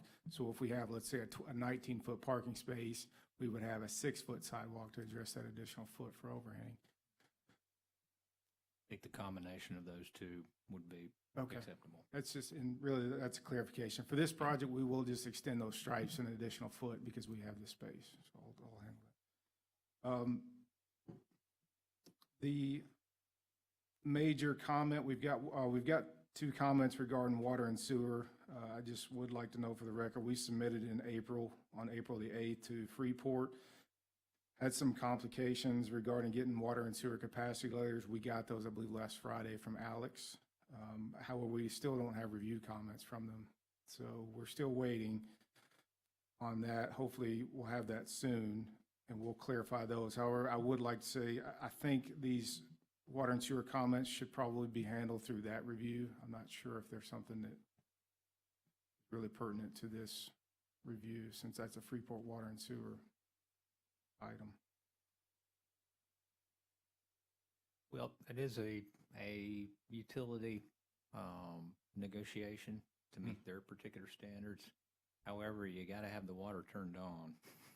Yes, that's correct. And without satisfying them, they will not turn it on. Well, I'm going to give you the example here. Please confirm the existing sewer line is sufficient in size to handle the flow from the proposed service. It's an existing sewer main and 4 bathrooms. I'm not really sure exactly what we're supposed to do there. The Well, water and sewer review should address that if it's an issue. Here's sort of my personal attitude towards negotiation with utility companies.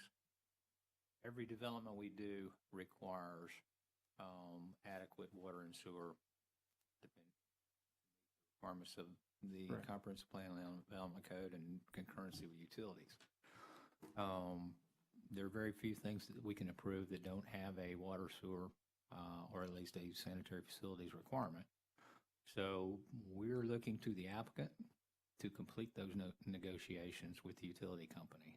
We've had a couple of circumstances where that the applicant asked us to go ahead and approve their project while the utility company is still objecting to the project. We will not do that. I've heard of those situations. We can't do that.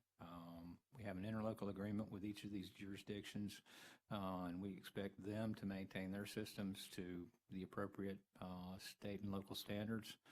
And we depend on them to meet those standards and negotiate with the applicants to make sure that the facilities that the applicant is going to provide or the applicant is going to connect to are adequate for the proposed use. Right. So we're looking for you to finish that negotiation before we can actually issue the development order. Okay. And I'll start talking to Latilda and Alex again to try to make sure we get it. Like I said, we submitted it at the beginning of April. I know they are covered up with development applications for the Freeport water and sewer system. My only advice is just persistence. Okay. So that kind of takes care of the utility ones. We'll clarify with under that review. Now, the big item is something that Public Works and Dewberry and I have all been talking about, and that is an existing 24-inch pipe that's underneath this project property. It's within a 20-foot drainage easement. The specific comments we got were confirm the existing 24-inch pipe was permitted to be constructed within the existing drainage easement. Records indicated cross drain was permitted under Bay Grove Boulevard within the right-of-way only. If it was permitted, please confirm that it was installed at the correct design elevations. So we've done a little research on this particular project as part of this. What we found was originally the DEP, this was under the DEP, not water management permits. The DEP permit did not have a 24-inch pipe. It had a 24-inch pipe under the Bay Grove Office Park Road, as stated here. It did not extend that through the property. There was no ditch through the property either at that time on those drawings. It was actually filled up. So the 18-inch pipe that's on Bay Grove, let's see, I believe it's Bay Grove Boulevard to the west, the main roadway. There was an 18-inch culvert that discharged adjacent to where this 24-inch is now. That just went into the side ditch on those drawings, and it didn't show, there were no ditches or anything continuing that through this property into the office park culvert. It appears that at some point that was added. My guess was that could have been a field change, something that may be covered under some record drawing somewhere. I'm attempting to get those from DEP. However, I have had some recent experience with old projects with DEP. They have actually purged those files on a lot of cases. So we may not actually find a record drawing. I was able to find that culvert in question was on the follow-up development orders approved by Walton County. So it's actually, that 24-inch pipe is shown on the two follow-up development orders. So I guess my main question here is, I understand we've got a future project that Dewberry has been planning to do. I've discussed this with Public Works, with Charlie Cotton, and he said that there was a bit of a snag in terms of the easement. He didn't believe the easement was usable by Public Works, as it was described on the plat, and that's why it may have been halted. I'm not really sure where to take that from there. It is a platted easement, however, he thinks it may not be a public easement. We reached out before we submitted to say if you would like to build this project, now is a really good time before we put asphalt over that. So the owner is happy to make any accommodations at all to build that, whatever they can do, so that they don't have to have access blocked in the future for an improvement if that needs to be made. However, I'm not sure what the owner can do or we can do on behalf of the owner at this point. It's an existing condition in an easement. I don't believe it would be on the owner to improve that, since that is for a public benefit for an existing condition. I think there's some legal concern with the county's ability to use that easement. That's what Charlie Cotton said. He thought there was a legal issue with the county using the easement. Would your client be willing to grant the easement sufficient to? Sure. Yeah, they absolutely offer would. that pipe? The easement is already there, and we have kept the building and everything important off of that. We're recognizing the easement. Whatever clarification the county wants to be sure they have the right to use that easement, they'd be happy to accept that. I'm sorry, I'm not that familiar with this one. I do know it's Charlie's project, but I do think he had some concerns if it could be indicated as a public easement or however you want to justify it, but I would like for him to be involved in that conversation. I don't want to speak on his behalf on that one. Okay. So if we need to coordinate a meeting, I can do that for you. Okay. Maybe Bill too, since you guys are working on that. I suppose as part of this, we can, state that we're going to record an easement. I don't think it really warrants a replat. It's shown on the plat as an easement. It's just not clarified that that's a public easement. It just says drainage easement. I think the additional recording of an easement would satisfy that without having to modify the plat. Okay. If your client would be willing to grant that. to clarify that the public has a right to use it. Okay.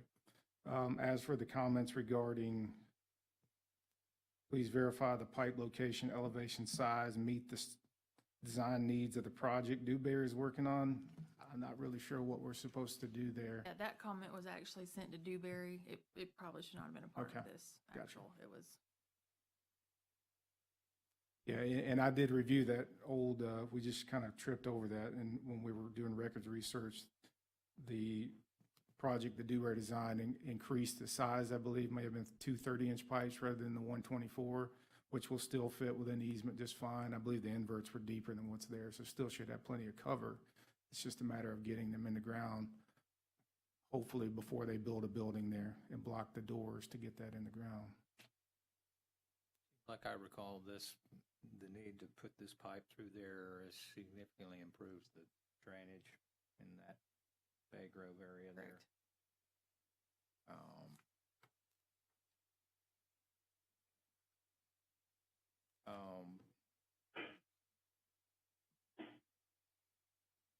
Concern with any of the other comments as far as being able to address those? No, those are very simple, all the other ones. It's just a matter of this easement, I suppose. Feel comfortable, and this is a discussion question, moving this project forward subject to resolving the easement issue? Clarification, the public has a right to use the easement. from Public Works standpoint, it does. Bill, does it from project standpoint that you guys are working on? Honestly, I don't know when the time frame for construction is and whether or not it'll come. It's highly doubtful that it'll come before your client wants to construct, given I'm the- sure they want to given go the time pretty frame. soon. But as long as we have the ability to access the easement to make those improvements in the future, I think we'll be okay. Any way we could move this project out? If before there's a we way to can get move, it done that, before the we- only I real get problem some- is the doors of this new building are right outside, so it'll effectively shut off access to the building while that construction is being done. And see, I'm not sure how this is funded. If And, it's, and I'm not either, but I know it'll be cheaper if we do it now rather Right. than later. but that would be something I'd have to get with Charlie and them on how, if it's a capital improvement project from Public Works, if it's funded by some other mechanism. And honestly, if it's a matter of just sticking the pipes in the Right. ground and capping them off until it gets funded, that's a possibility too. I'll have to defer to Charlie on that one. I'm not up to speed on this particular project of his. What if we do this? I mean, the project looks pretty straightforward. This issue looks pretty straightforward as far as our ability to solve it. There's a question about whether or not the county can construct within the time available prior to it being capped with asphalt. But I would be comfortable moving this project forward, subject to that condition that the applicant and the county negotiate an easement that clarifies that public access to the easement for the drainage Okay. intent is would be accomplished, and some discussion of the construction schedule for the county's pipe to see if that could be accommodated prior to the construction stage that would cap that with asphalt. Okay. Not suggesting that the county would be required to build that prior to, but at least give the county an opportunity to consider if that's something that we could do.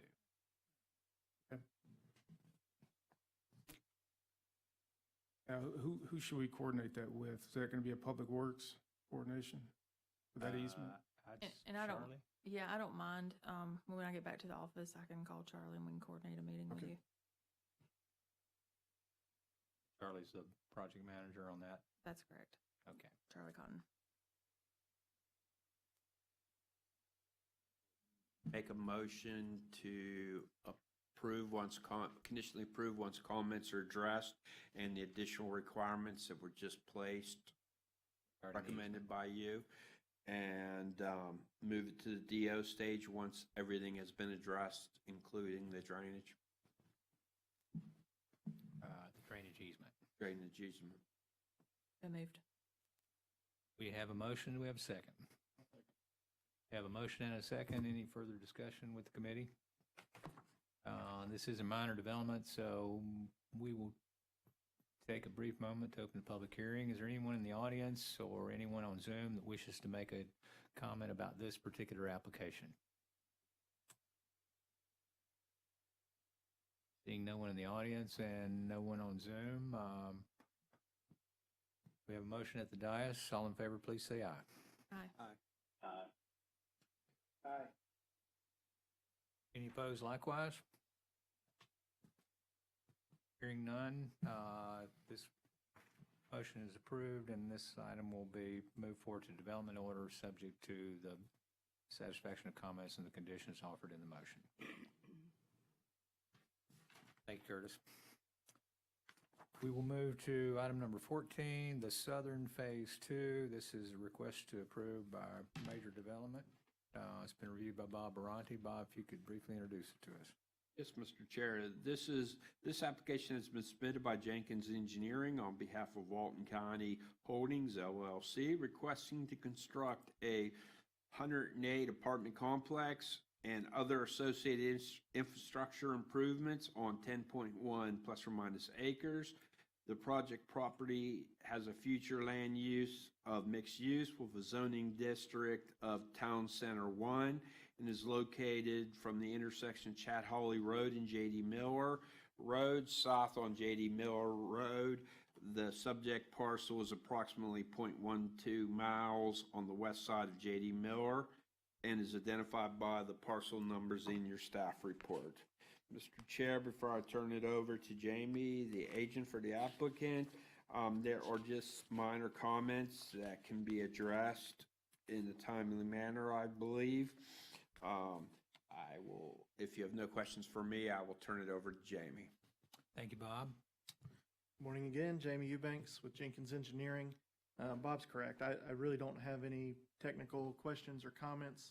There is one clarification related to two comments Bill had.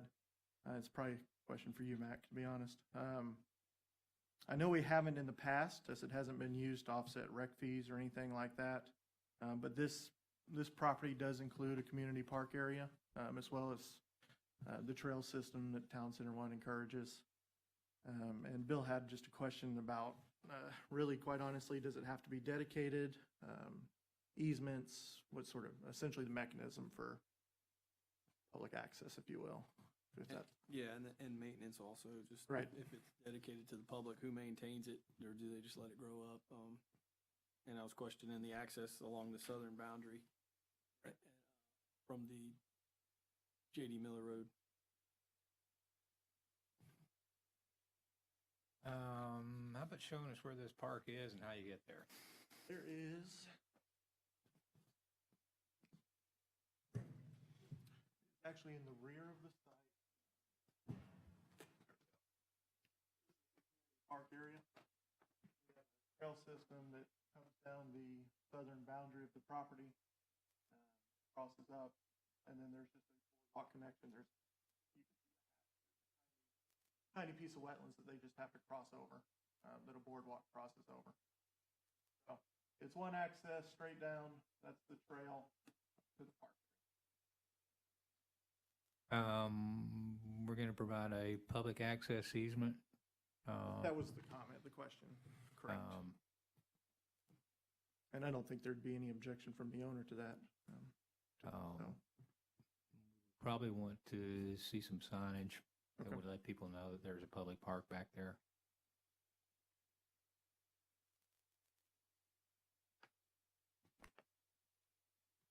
And one thing I would suggest that probably isn't in the report yet, since the multi-use path is on the east side of the road, and the path entrance to this park is on the west side of the road, I would suggest we at least have crosswalk striping there coordinated with Public Works to make sure that meets their requirements. I'm not sure where other driveways are on the east side of the roadway there that, not sure there'd be any conflict with that. I don't believe there would be, but we'll double check. I think that answers the access question. Then it's really just a question of maintenance. My understanding was that it was the responsibility of the owner, but I don't know if that. Typically, that would be the responsibility of the owner, where we have allowed extensions of the multi-use path through natural areas where we've given credit for recreational impacts. We do require a recorded public easement for that and a perpetual maintenance agreement. Okay.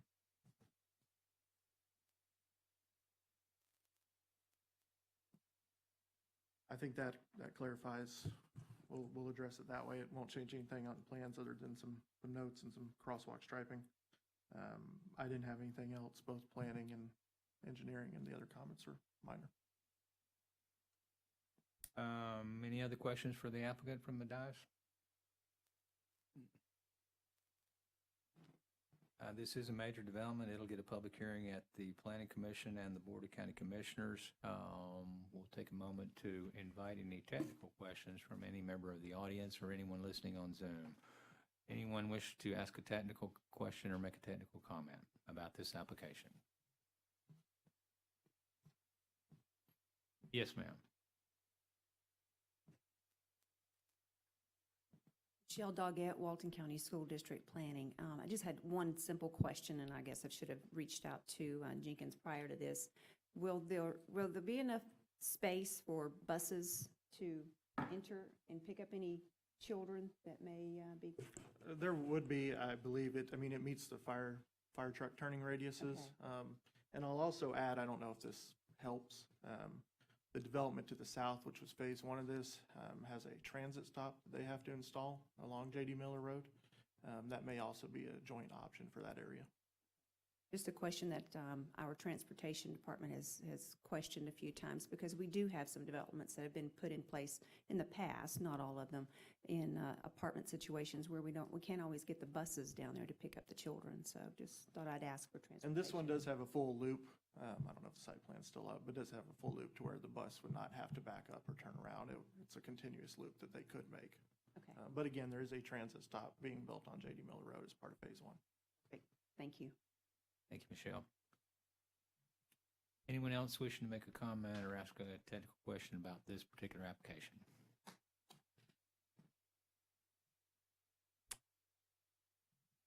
Seeing no one on Zoom and no one in our audience this morning, we will move to, actually, we have a motion at the dais, I think.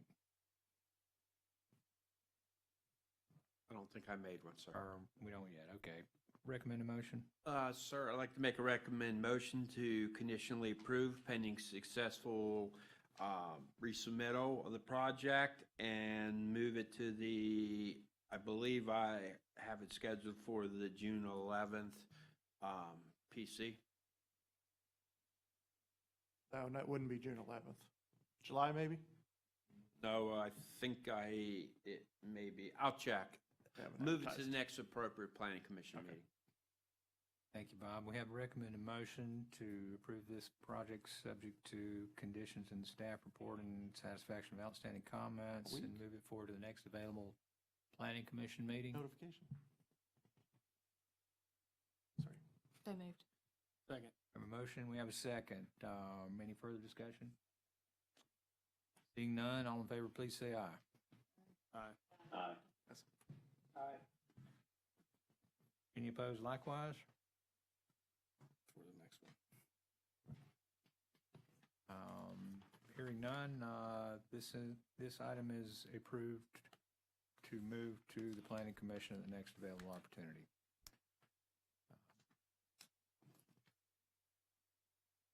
This will move us to item number 15, the fish camp rezoning.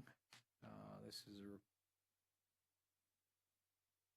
a zoning change request that's been reviewed by Bob Baronti. Bob, if you could introduce it for us. Mr. Chair, that was a mistake in the ad. It is a SSA application. I believe it's been corrected in the Citizen Serve. Also, I have Officer Butler here. He'd like to speak on the violations. There are currently 5 violations on the site. This would start the process to clear the violations away, but there would have to be new DO issued, a building permit issued, and sign permits issue. If we could, before we start, can Mr. Lawrence address the board? Or Mr. Butler, I mean? Certainly. That's it. And I passed out pictures and the notification letter. And the notification, the letter, it shows 4, but there's really 5 because there's not a sign permit.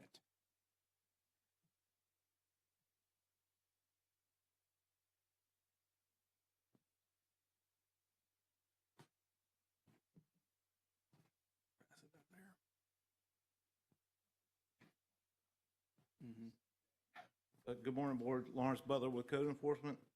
I just wanted to make the board aware that this building was put up in place and business was started running without any permits of any from the county. There's currently a development order violation, building without permits violation, certificate of land use compliance violation, and exterior storage of non-operating vehicles and junk and debris violation.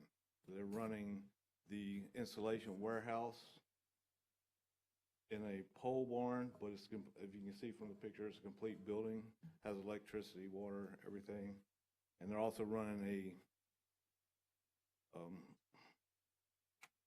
like a towing service, and they've got a sign on the fence for the towing service and several wrecked junk cars on the property that you can see from the road. It was scheduled to go to the March Code Enforcement Board, but that was canceled for the COVID. So in that meantime, he has submitted all the applications to get the process going. I just want to make sure he stayed on track, and then once he gets approved, then that will correct the violations. And I would, does anybody have any questions? This is scheduled for Code Board?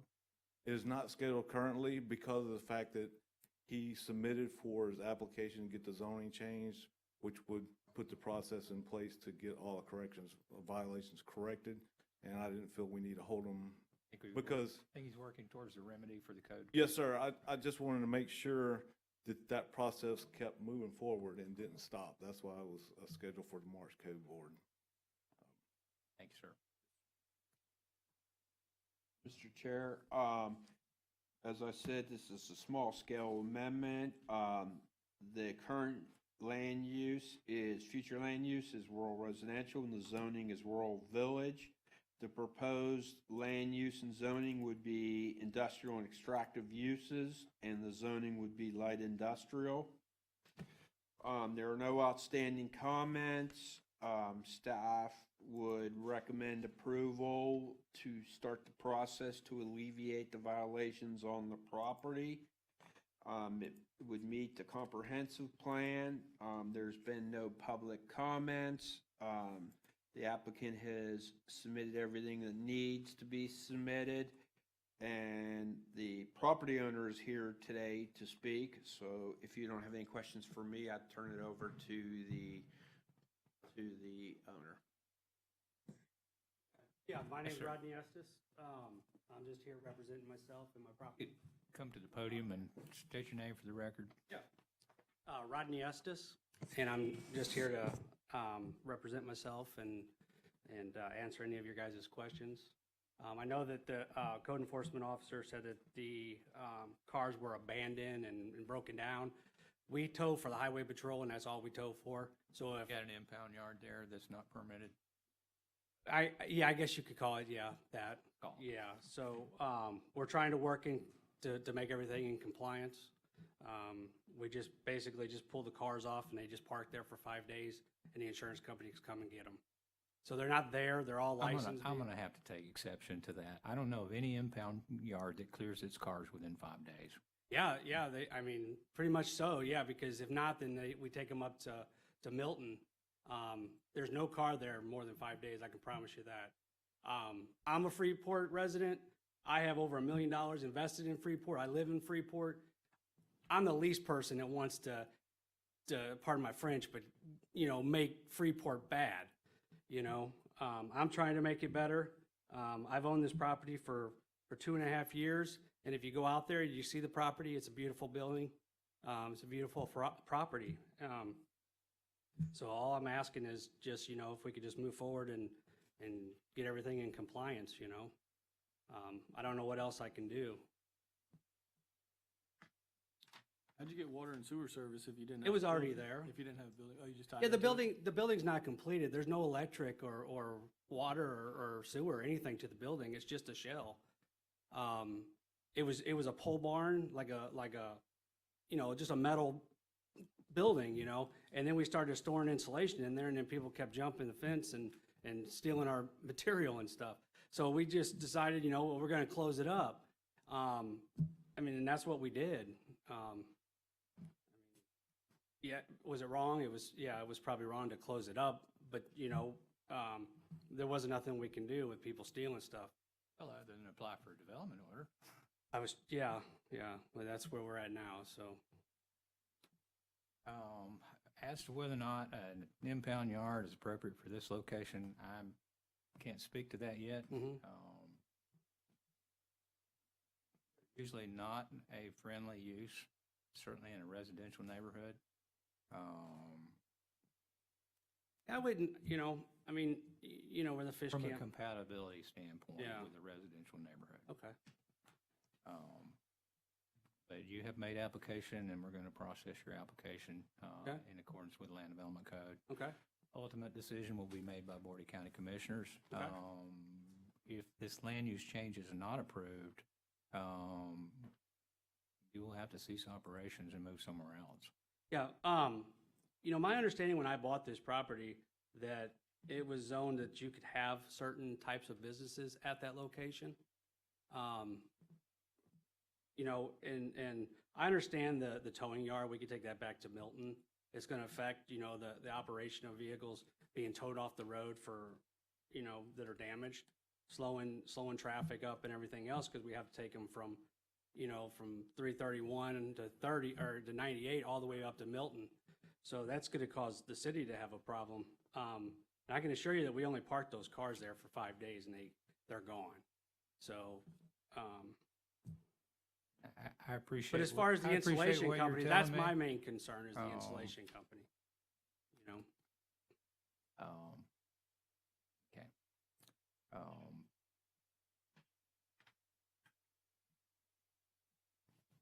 I just want to do things right. So I just want to get it all in compliance and move forward. And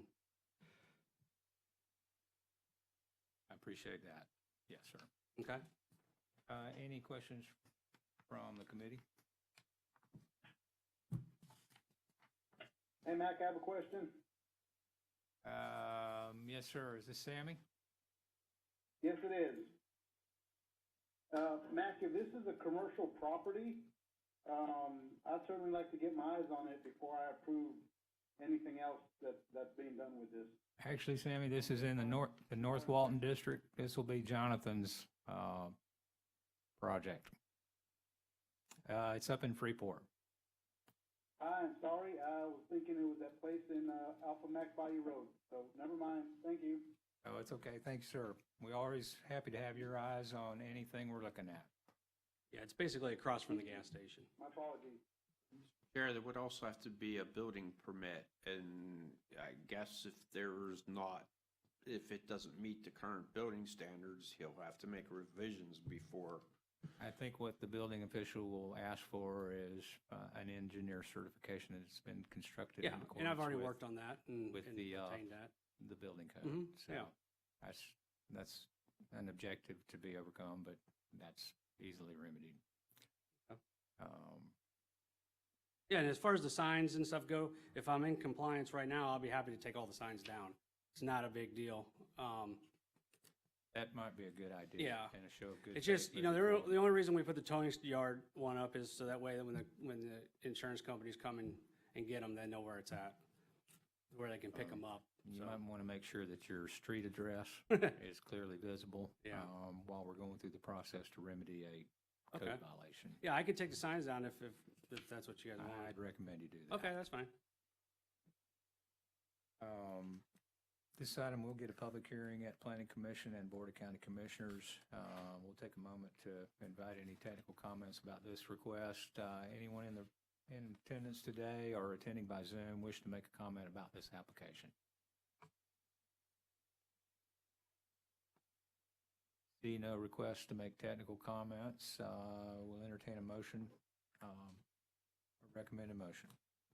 Mr. Chair, make a motion to approve and move to the Planning Commission for its first public hearing and schedule it for the next appropriate Planning Commission. Thank you, Bob. We got to recommend a motion. Do we have a motion at the dais? Motion. We have a motion. Do we have a second? Have a motion. We have a second. Any further discussion from the committee? Seeing and hearing none, all in favor, please say aye. Aye. Aye. Any opposed likewise?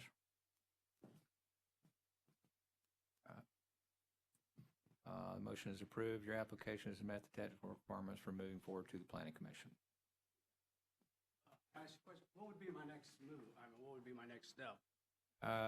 It will be advertised for the next available Planning Commission, and then you'll be notified to send notices to all parcel owners within 300 feet Okay. of that public hearing, Okay.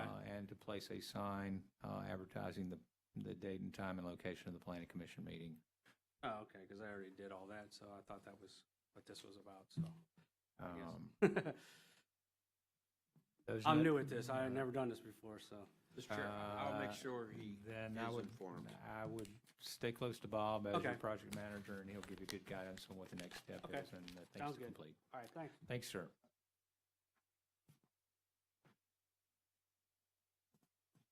Okay, that moves us to item number 16.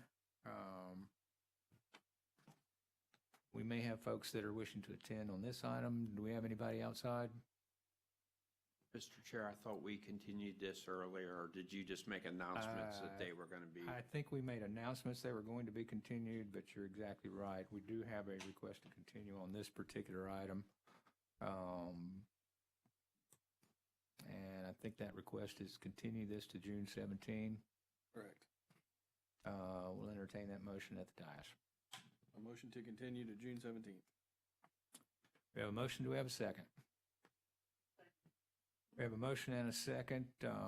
This item is requested to be continued to June 17th to satisfy any advertising deficiency with regard to sign placement.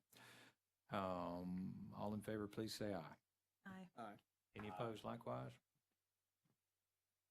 Hearing none, this item is approved to continue to the June 17th Technical Review Committee meeting at 8:30 a.m. in this location. Thank you, Bob. That moves us to item number 17. Sanctuary at 331 Apartments, Phase 3. We have a request to continue to the July 15, 2020 Technical Review Committee meeting.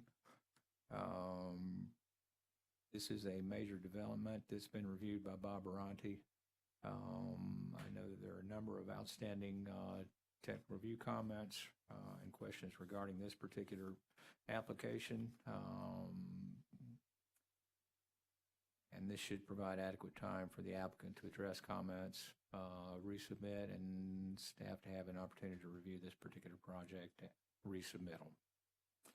Chair, reminder, we have a meeting with the applicant Tuesday. He's been provided, not in a report form, but he's been provided with all the outstanding comments. And we will look forward to meeting with the applicant. And he's been instructed to please answer the comments so he can perform a resubmittal to see where we're at. Okay, we'll look forward to that meeting.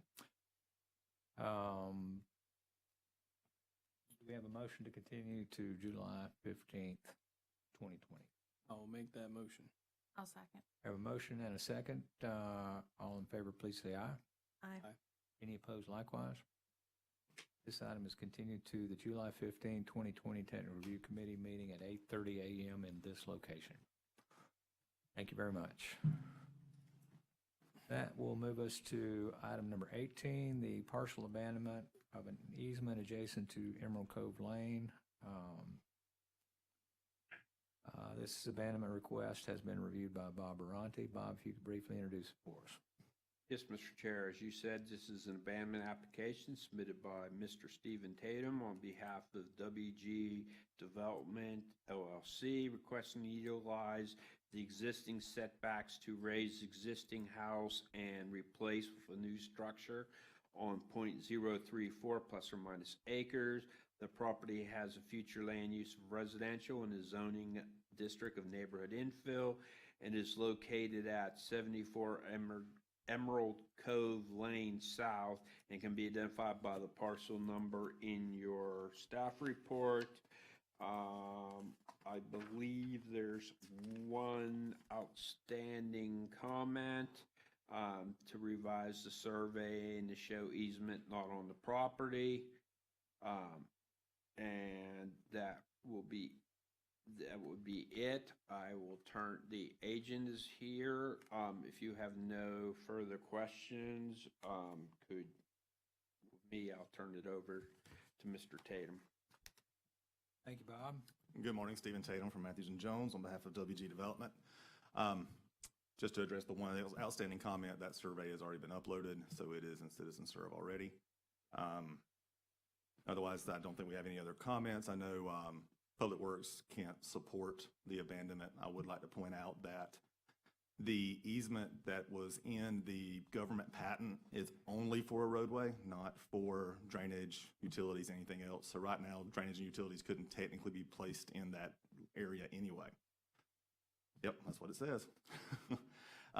That being said, if we are granted the abandonment and we can do this, working in between, my client's more than happy to grant a 15-foot easement area south of the property line, where his driveway will actually be, but for drainage and utility purposes to the county. Also wanted to point out that this property is on Government Lot 34. The adjacent lot to the east, which is Government Lot 35, this same easement has already been abandoned. And there's a plat in that area for the villages or the cottages of Inlet Beach. So it is in keeping with what's already happened in the area. And unless you have any other questions, that's all I have. Thanks, Stephen. We'll take the moment to point out the Technical Review Committee does not actually make a recommendation on whether or not to abandon a particular piece of property that has a public interest. We absolutely do review the process to make sure the process has been followed and the appropriate documents have been provided to the county for consideration by Planning Commission and Board of County Commissioners. So with that said, do we have a recommended motion? Chair, I have a motion to approve this application as meeting all technical aspects and move it to the Planning Commission for consideration. Thank you, Bob. We have a recommended motion. Do we have a motion at the dais?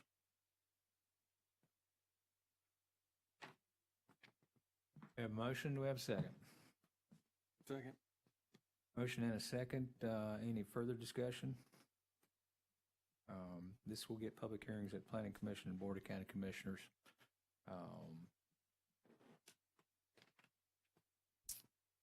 All in favor, please say aye. Aye. Aye. Any opposed likewise? Hearing none, this item is approved to move forward to the Planning Commission for the next step in the process. Thanks, Stephen. Thanks, sir. This moves us to item number 19, the Henderson large-scale amendment. This application has been reviewed by Bob Baronti. Bob, if you could briefly introduce it for us. Yes, Mr. Chair. This application for future land use, large-scale amendment, is being represented by John Nash. The property owner is the Midland Trust Company, FBO Reynolds Henderson. He is also the applicant. They are requesting, the current future land use and zoning is rural residential, and the zoning is rural village. They are asking a change to future land use commercial and the zoning of business park. This application does meet the comprehensive plan. There is one comment, as you see in the exhibit, from the United States Air Force. All other comments have been addressed. The applicant is here to speak. Do you have any questions of me before I turn it over to the agent? Yeah, I just want to take an opportunity to review the Air Force comment.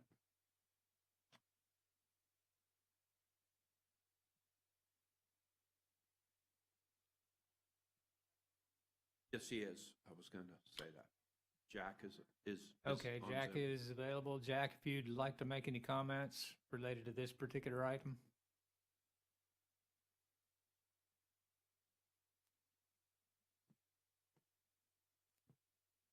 Yes, I would. Good morning. Good morning.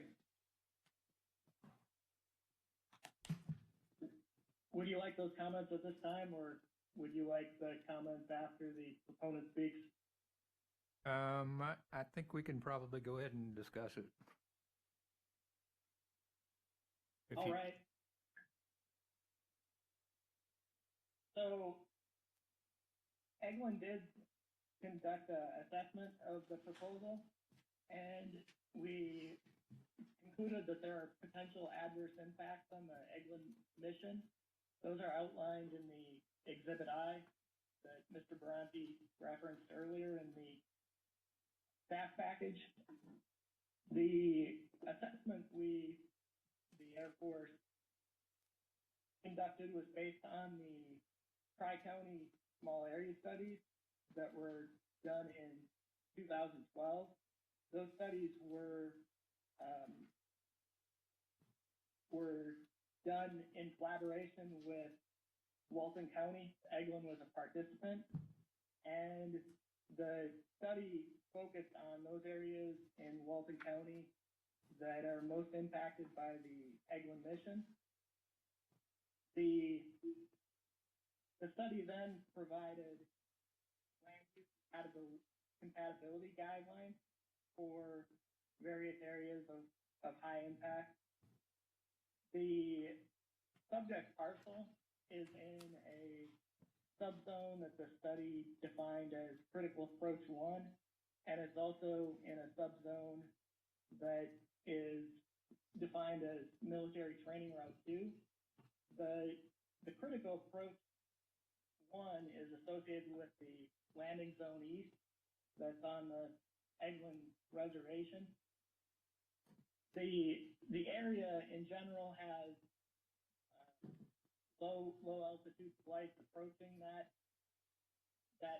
landing zone, and with the military training routes, there are also lower altitude flights at higher speeds in the area. It's the area is in a military operations area.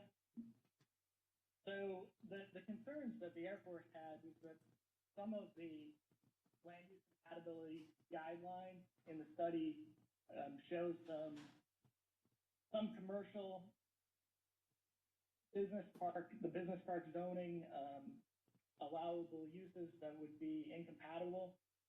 For example, light industrial that had smoke or steam emissions could certainly impact pilots utilizing the critical approach to that landing zone. There's also concern about multifamily housing or mobile homes or lodging in the area due to noise, particularly because the landing zone is utilized at night, so in later hours, so that could have some adverse impacts on residents. So those are some general comments. if anyone has any questions for myself, I can certainly field those now. I mean, as I understand this proposed project, the concerns that you have don't seem to be part of this proposed plan, although they may be within the allowable range of activities for the particular land use category and zoning category.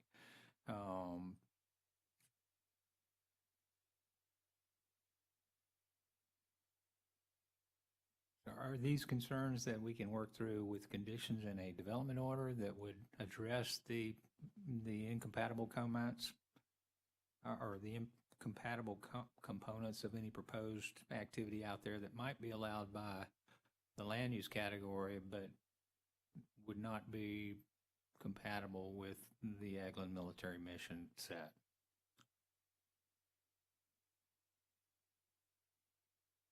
That could be possible. I'd have to know more about what the development order would propose. I suppose maybe another option would be if there could be a variance that could be done under the existing land use or zoning. Well, so one of the so that things. the door is open for these incompatible uses. The other concern that I didn't mention was that there are some concerns with the intensity of the land use, the FAR. Generally, the more developed an area is, the higher risk there is for any sort of incident with a mishap.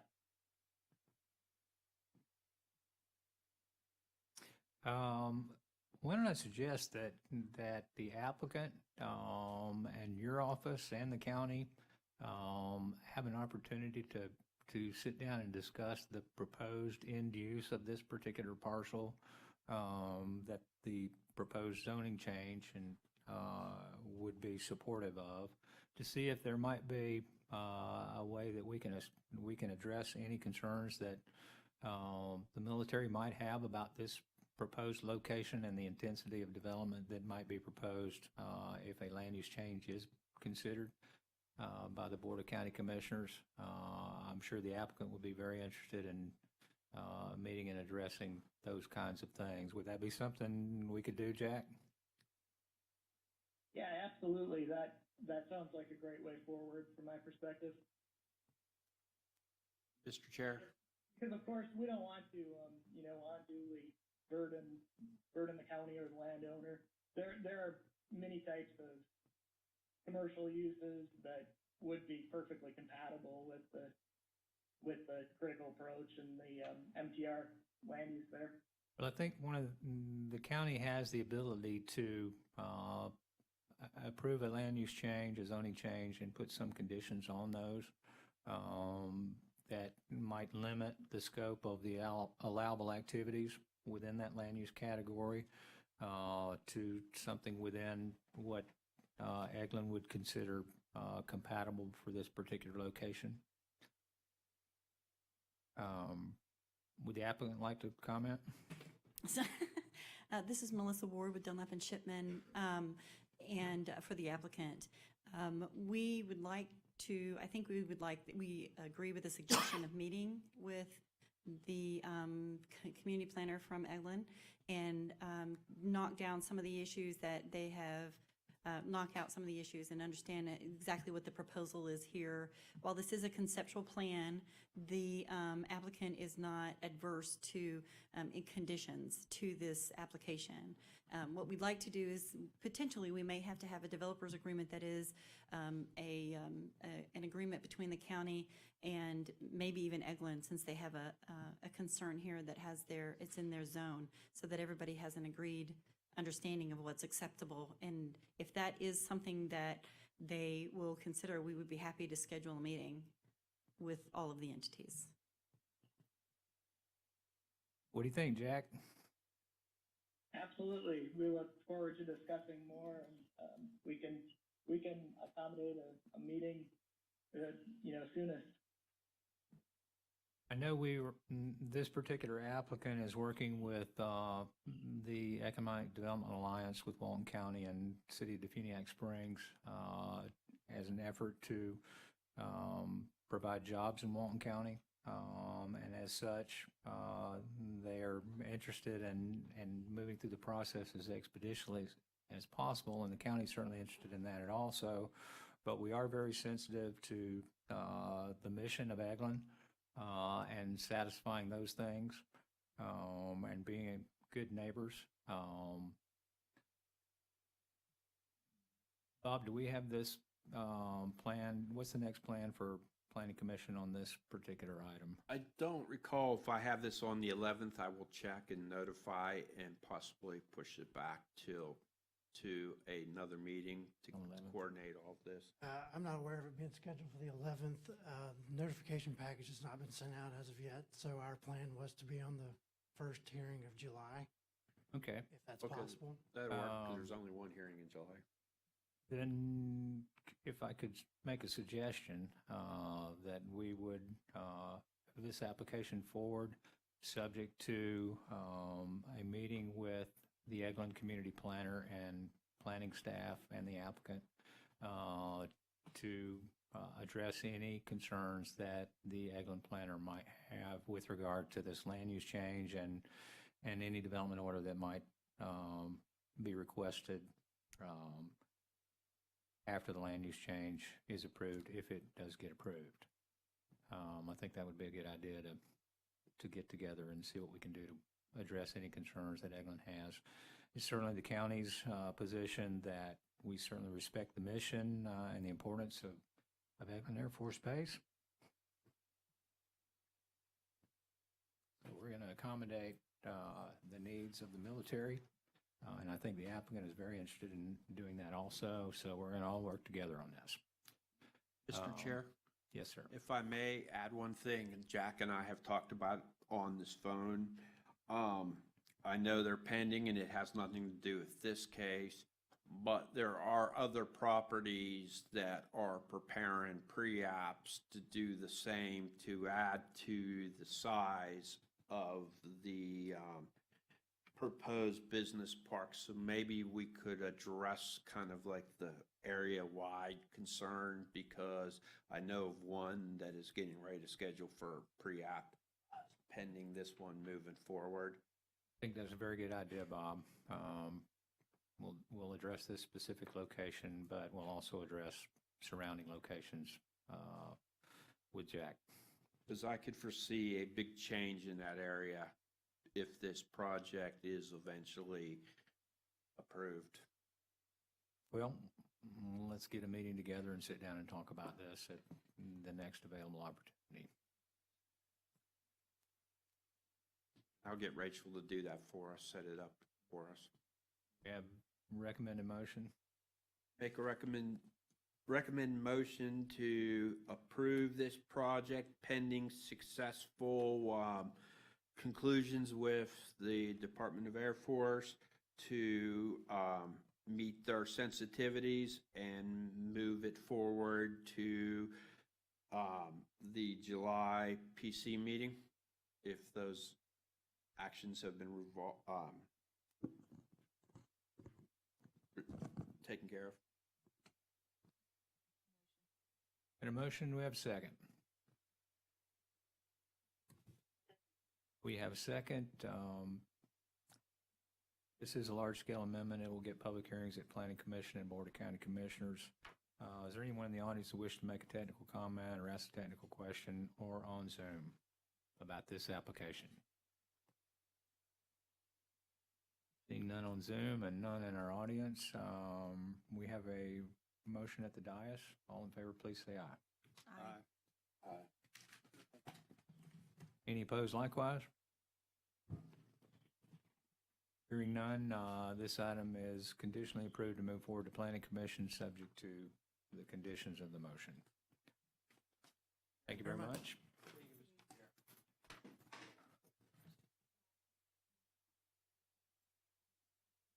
Yes, let's take a 5-minute break, and we will come back at, let's just say 11:45.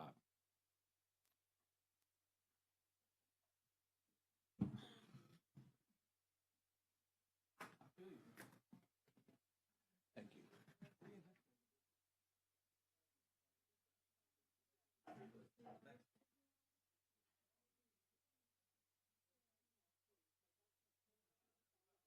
Him on the email.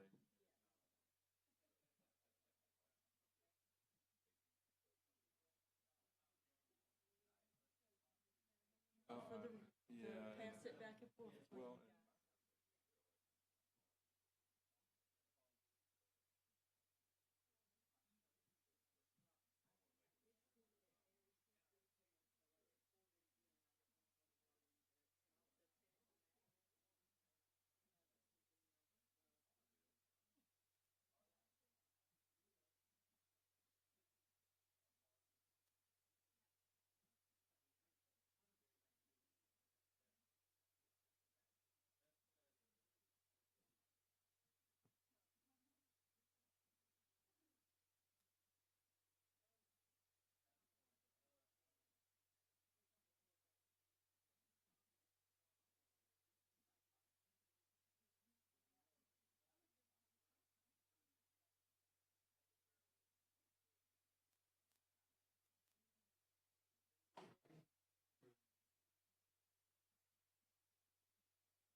going to bring the Walton County Technical Review Committee meeting back to order. We are on agenda item number 20. This is the Glendale or Darlington cell tower. This has been reviewed by Renee Bradley. Renee, can you briefly introduce it for us? Yes, sir. This is a minor development order application being submitted by Baker Donelson Law Firm on behalf of AT&T. They're requesting approval to construct a 305-foot tower with 10-foot lighting rod at the top within a 100 by 100 leased area with a 30-foot access easement on 159 acres with a future land use and zoning of general agriculture. The project is located approximately 0.6 miles west of State Highway 83 North and State Road Highway 2 intersection, is identified by the parcel ID in your packet. I think planning staff had only a minor comment on the impervious surface ratio. We did have one comment from Eglin, and the fire department had some recommendations as well. And the applicant's here, sir, to respond to the comments or ask any questions.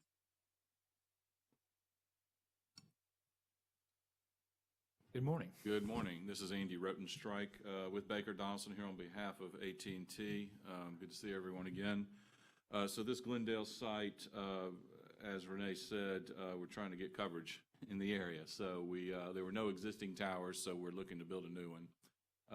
There were a couple of conditions I think we're good with regard to the fire chief comments. We are revising those plans to make sure they're shown properly. We agree with them. We'll make those changes. With regard to Eglin, Jack, I didn't know if you're still on the phone or not. We uploaded to CitizenServe some revised interference letters, which I'm hoping you got a copy of as well, I think addressing your AWS3 concerns. Have you been able to see those? Yes, sir, I have, and Eglin now has no objections to the 3 towers. We appreciate those revised frequency letters and getting that coordination done. Thank you. Yeah, thank you, Jack. I appreciate it. Sorry that was confusing in the beginning. We'll try and do better next time.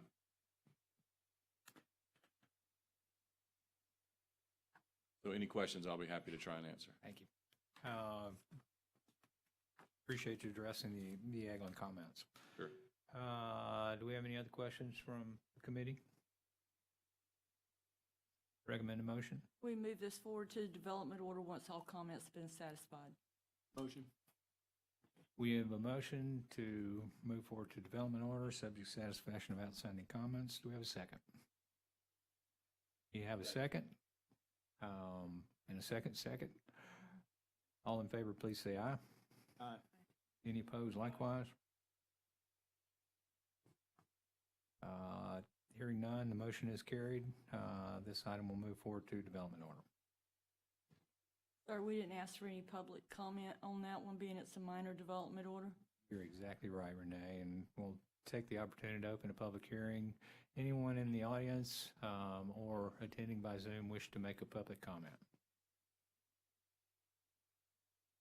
Seeing none, we'll close the public hearing on this item, and let's revote after the public hearing. So all in favor of this motion, please say aye. Aye. Any opposed likewise? Hearing none, this item is approved, subject to any conditions in the staff report. Thank you. Thank you. Thank you, Renee. Next item is the Gordon Cell Tower. This is also reviewed by Renee Bradley as a minor development. If you can introduce this one, Renee. Yes, sir. This is also a minor development order application submitted by Baker Donelson Law Firm on behalf of AT&T.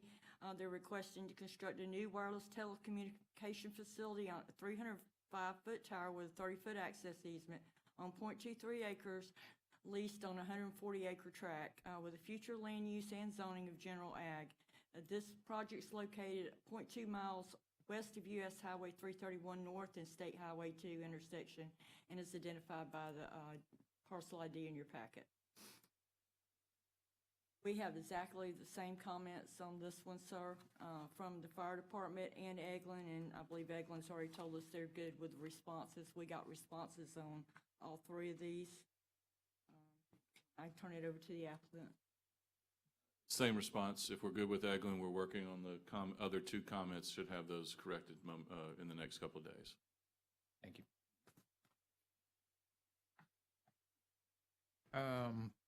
We'll go ahead and take the opportunity to open a public hearing on this item. It's a minor development, and we'll move to development order subject to approval of this committee. Anyone in the audience or attending via Zoom wish to make a comment on this particular application? Seeing none in the audience and seeing none raising their hands on Zoom, we'll close the public hearing. And we have a recommended motion. Yes, sir. We would recommend that once all comments have been satisfied, we move this forward to the development order. I would like to state that I have gotten several calls from the public on this. Everybody's very pleased they're getting a cell tower in their area. Sort of figured we'd get some positive public comments on Feedback this. for a change. I'm not used to that. And they would probably dial in now if they could, if they had service from wherever they are. I think I just got added to a bunch of people's Christmas list. I imagine so. And to ours as we drive north on 331. We have recommended motion. Yes, sir. Move forward to a development order. We have motion at the dais. So moved. We have a motion. Do we have a second? Second. Motion and a second. All in favor, please say aye. Aye. Aye. Any opposed likewise? Hearing none, this item is moved forward subject to satisfaction of outstanding comments to development order. Thank you, folks. Move to item number 22. We have the Bruce cell tower application. It's a minor development reviewed by Renee Bradley. And Renee, can you introduce this one for us? Yes, sir. This is also a minor development order application submitted by Baker Donelson on behalf of AT&T. Approval to construct a 305-foot self-support cell tower on 8x14 foundation with an 8x8 equipment shelter with 22 linear foot ice bridge on 0.23 leased area with a 0.12 access easement on 22 acres with a future land use and zoning of general ag. This project is located from the intersection of Highway 81 South and Highway 20.1.1 miles, and you turn right to the access road and the site's on the right. And it's identified by the parcel ID in your packet. And again, sir, we have the same comments as the last two. Same comments from the applicant. As you can see, AT&T's making a concerted effort to get better coverage in Walton County. So with that said, we'll get comments, hopefully get these corrected in the next couple of few days. One of the items I noticed show the secondary wetland protection zone on the plans, if that's close enough to the proposed site for the wetland to the northwest. Yes, sir. They're meeting the buffer requirements for this. Very good. This is a minor development. We'll take the opportunity to open a public hearing. Is there anyone in the audience or attending via Zoom that wishes to make a comment about this application for the Bruce cell tower?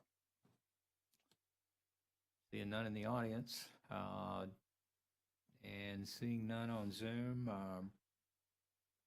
we will close the public hearing and move to recommended motion. Recommend motion, sir, after all comments have been satisfied, that we move this forward to the development order. And that would include any environmental comments that might be outstanding. Got a recommended motion to move this item to development order, subject to satisfaction of any outstanding comments. We have a motion at the dais. Motion. We have a motion. Do we have a second? Second. Motion and a second, and another second. All in favor, please say aye. Aye. Aye. Aye. Any opposed likewise? Hearing none, this motion is carried. It'll be moved forward to development order subject to satisfaction of outstanding comments. That concludes our agenda this morning. So thank everyone for your attendance. And I think we'll stand adjourned. Thank you.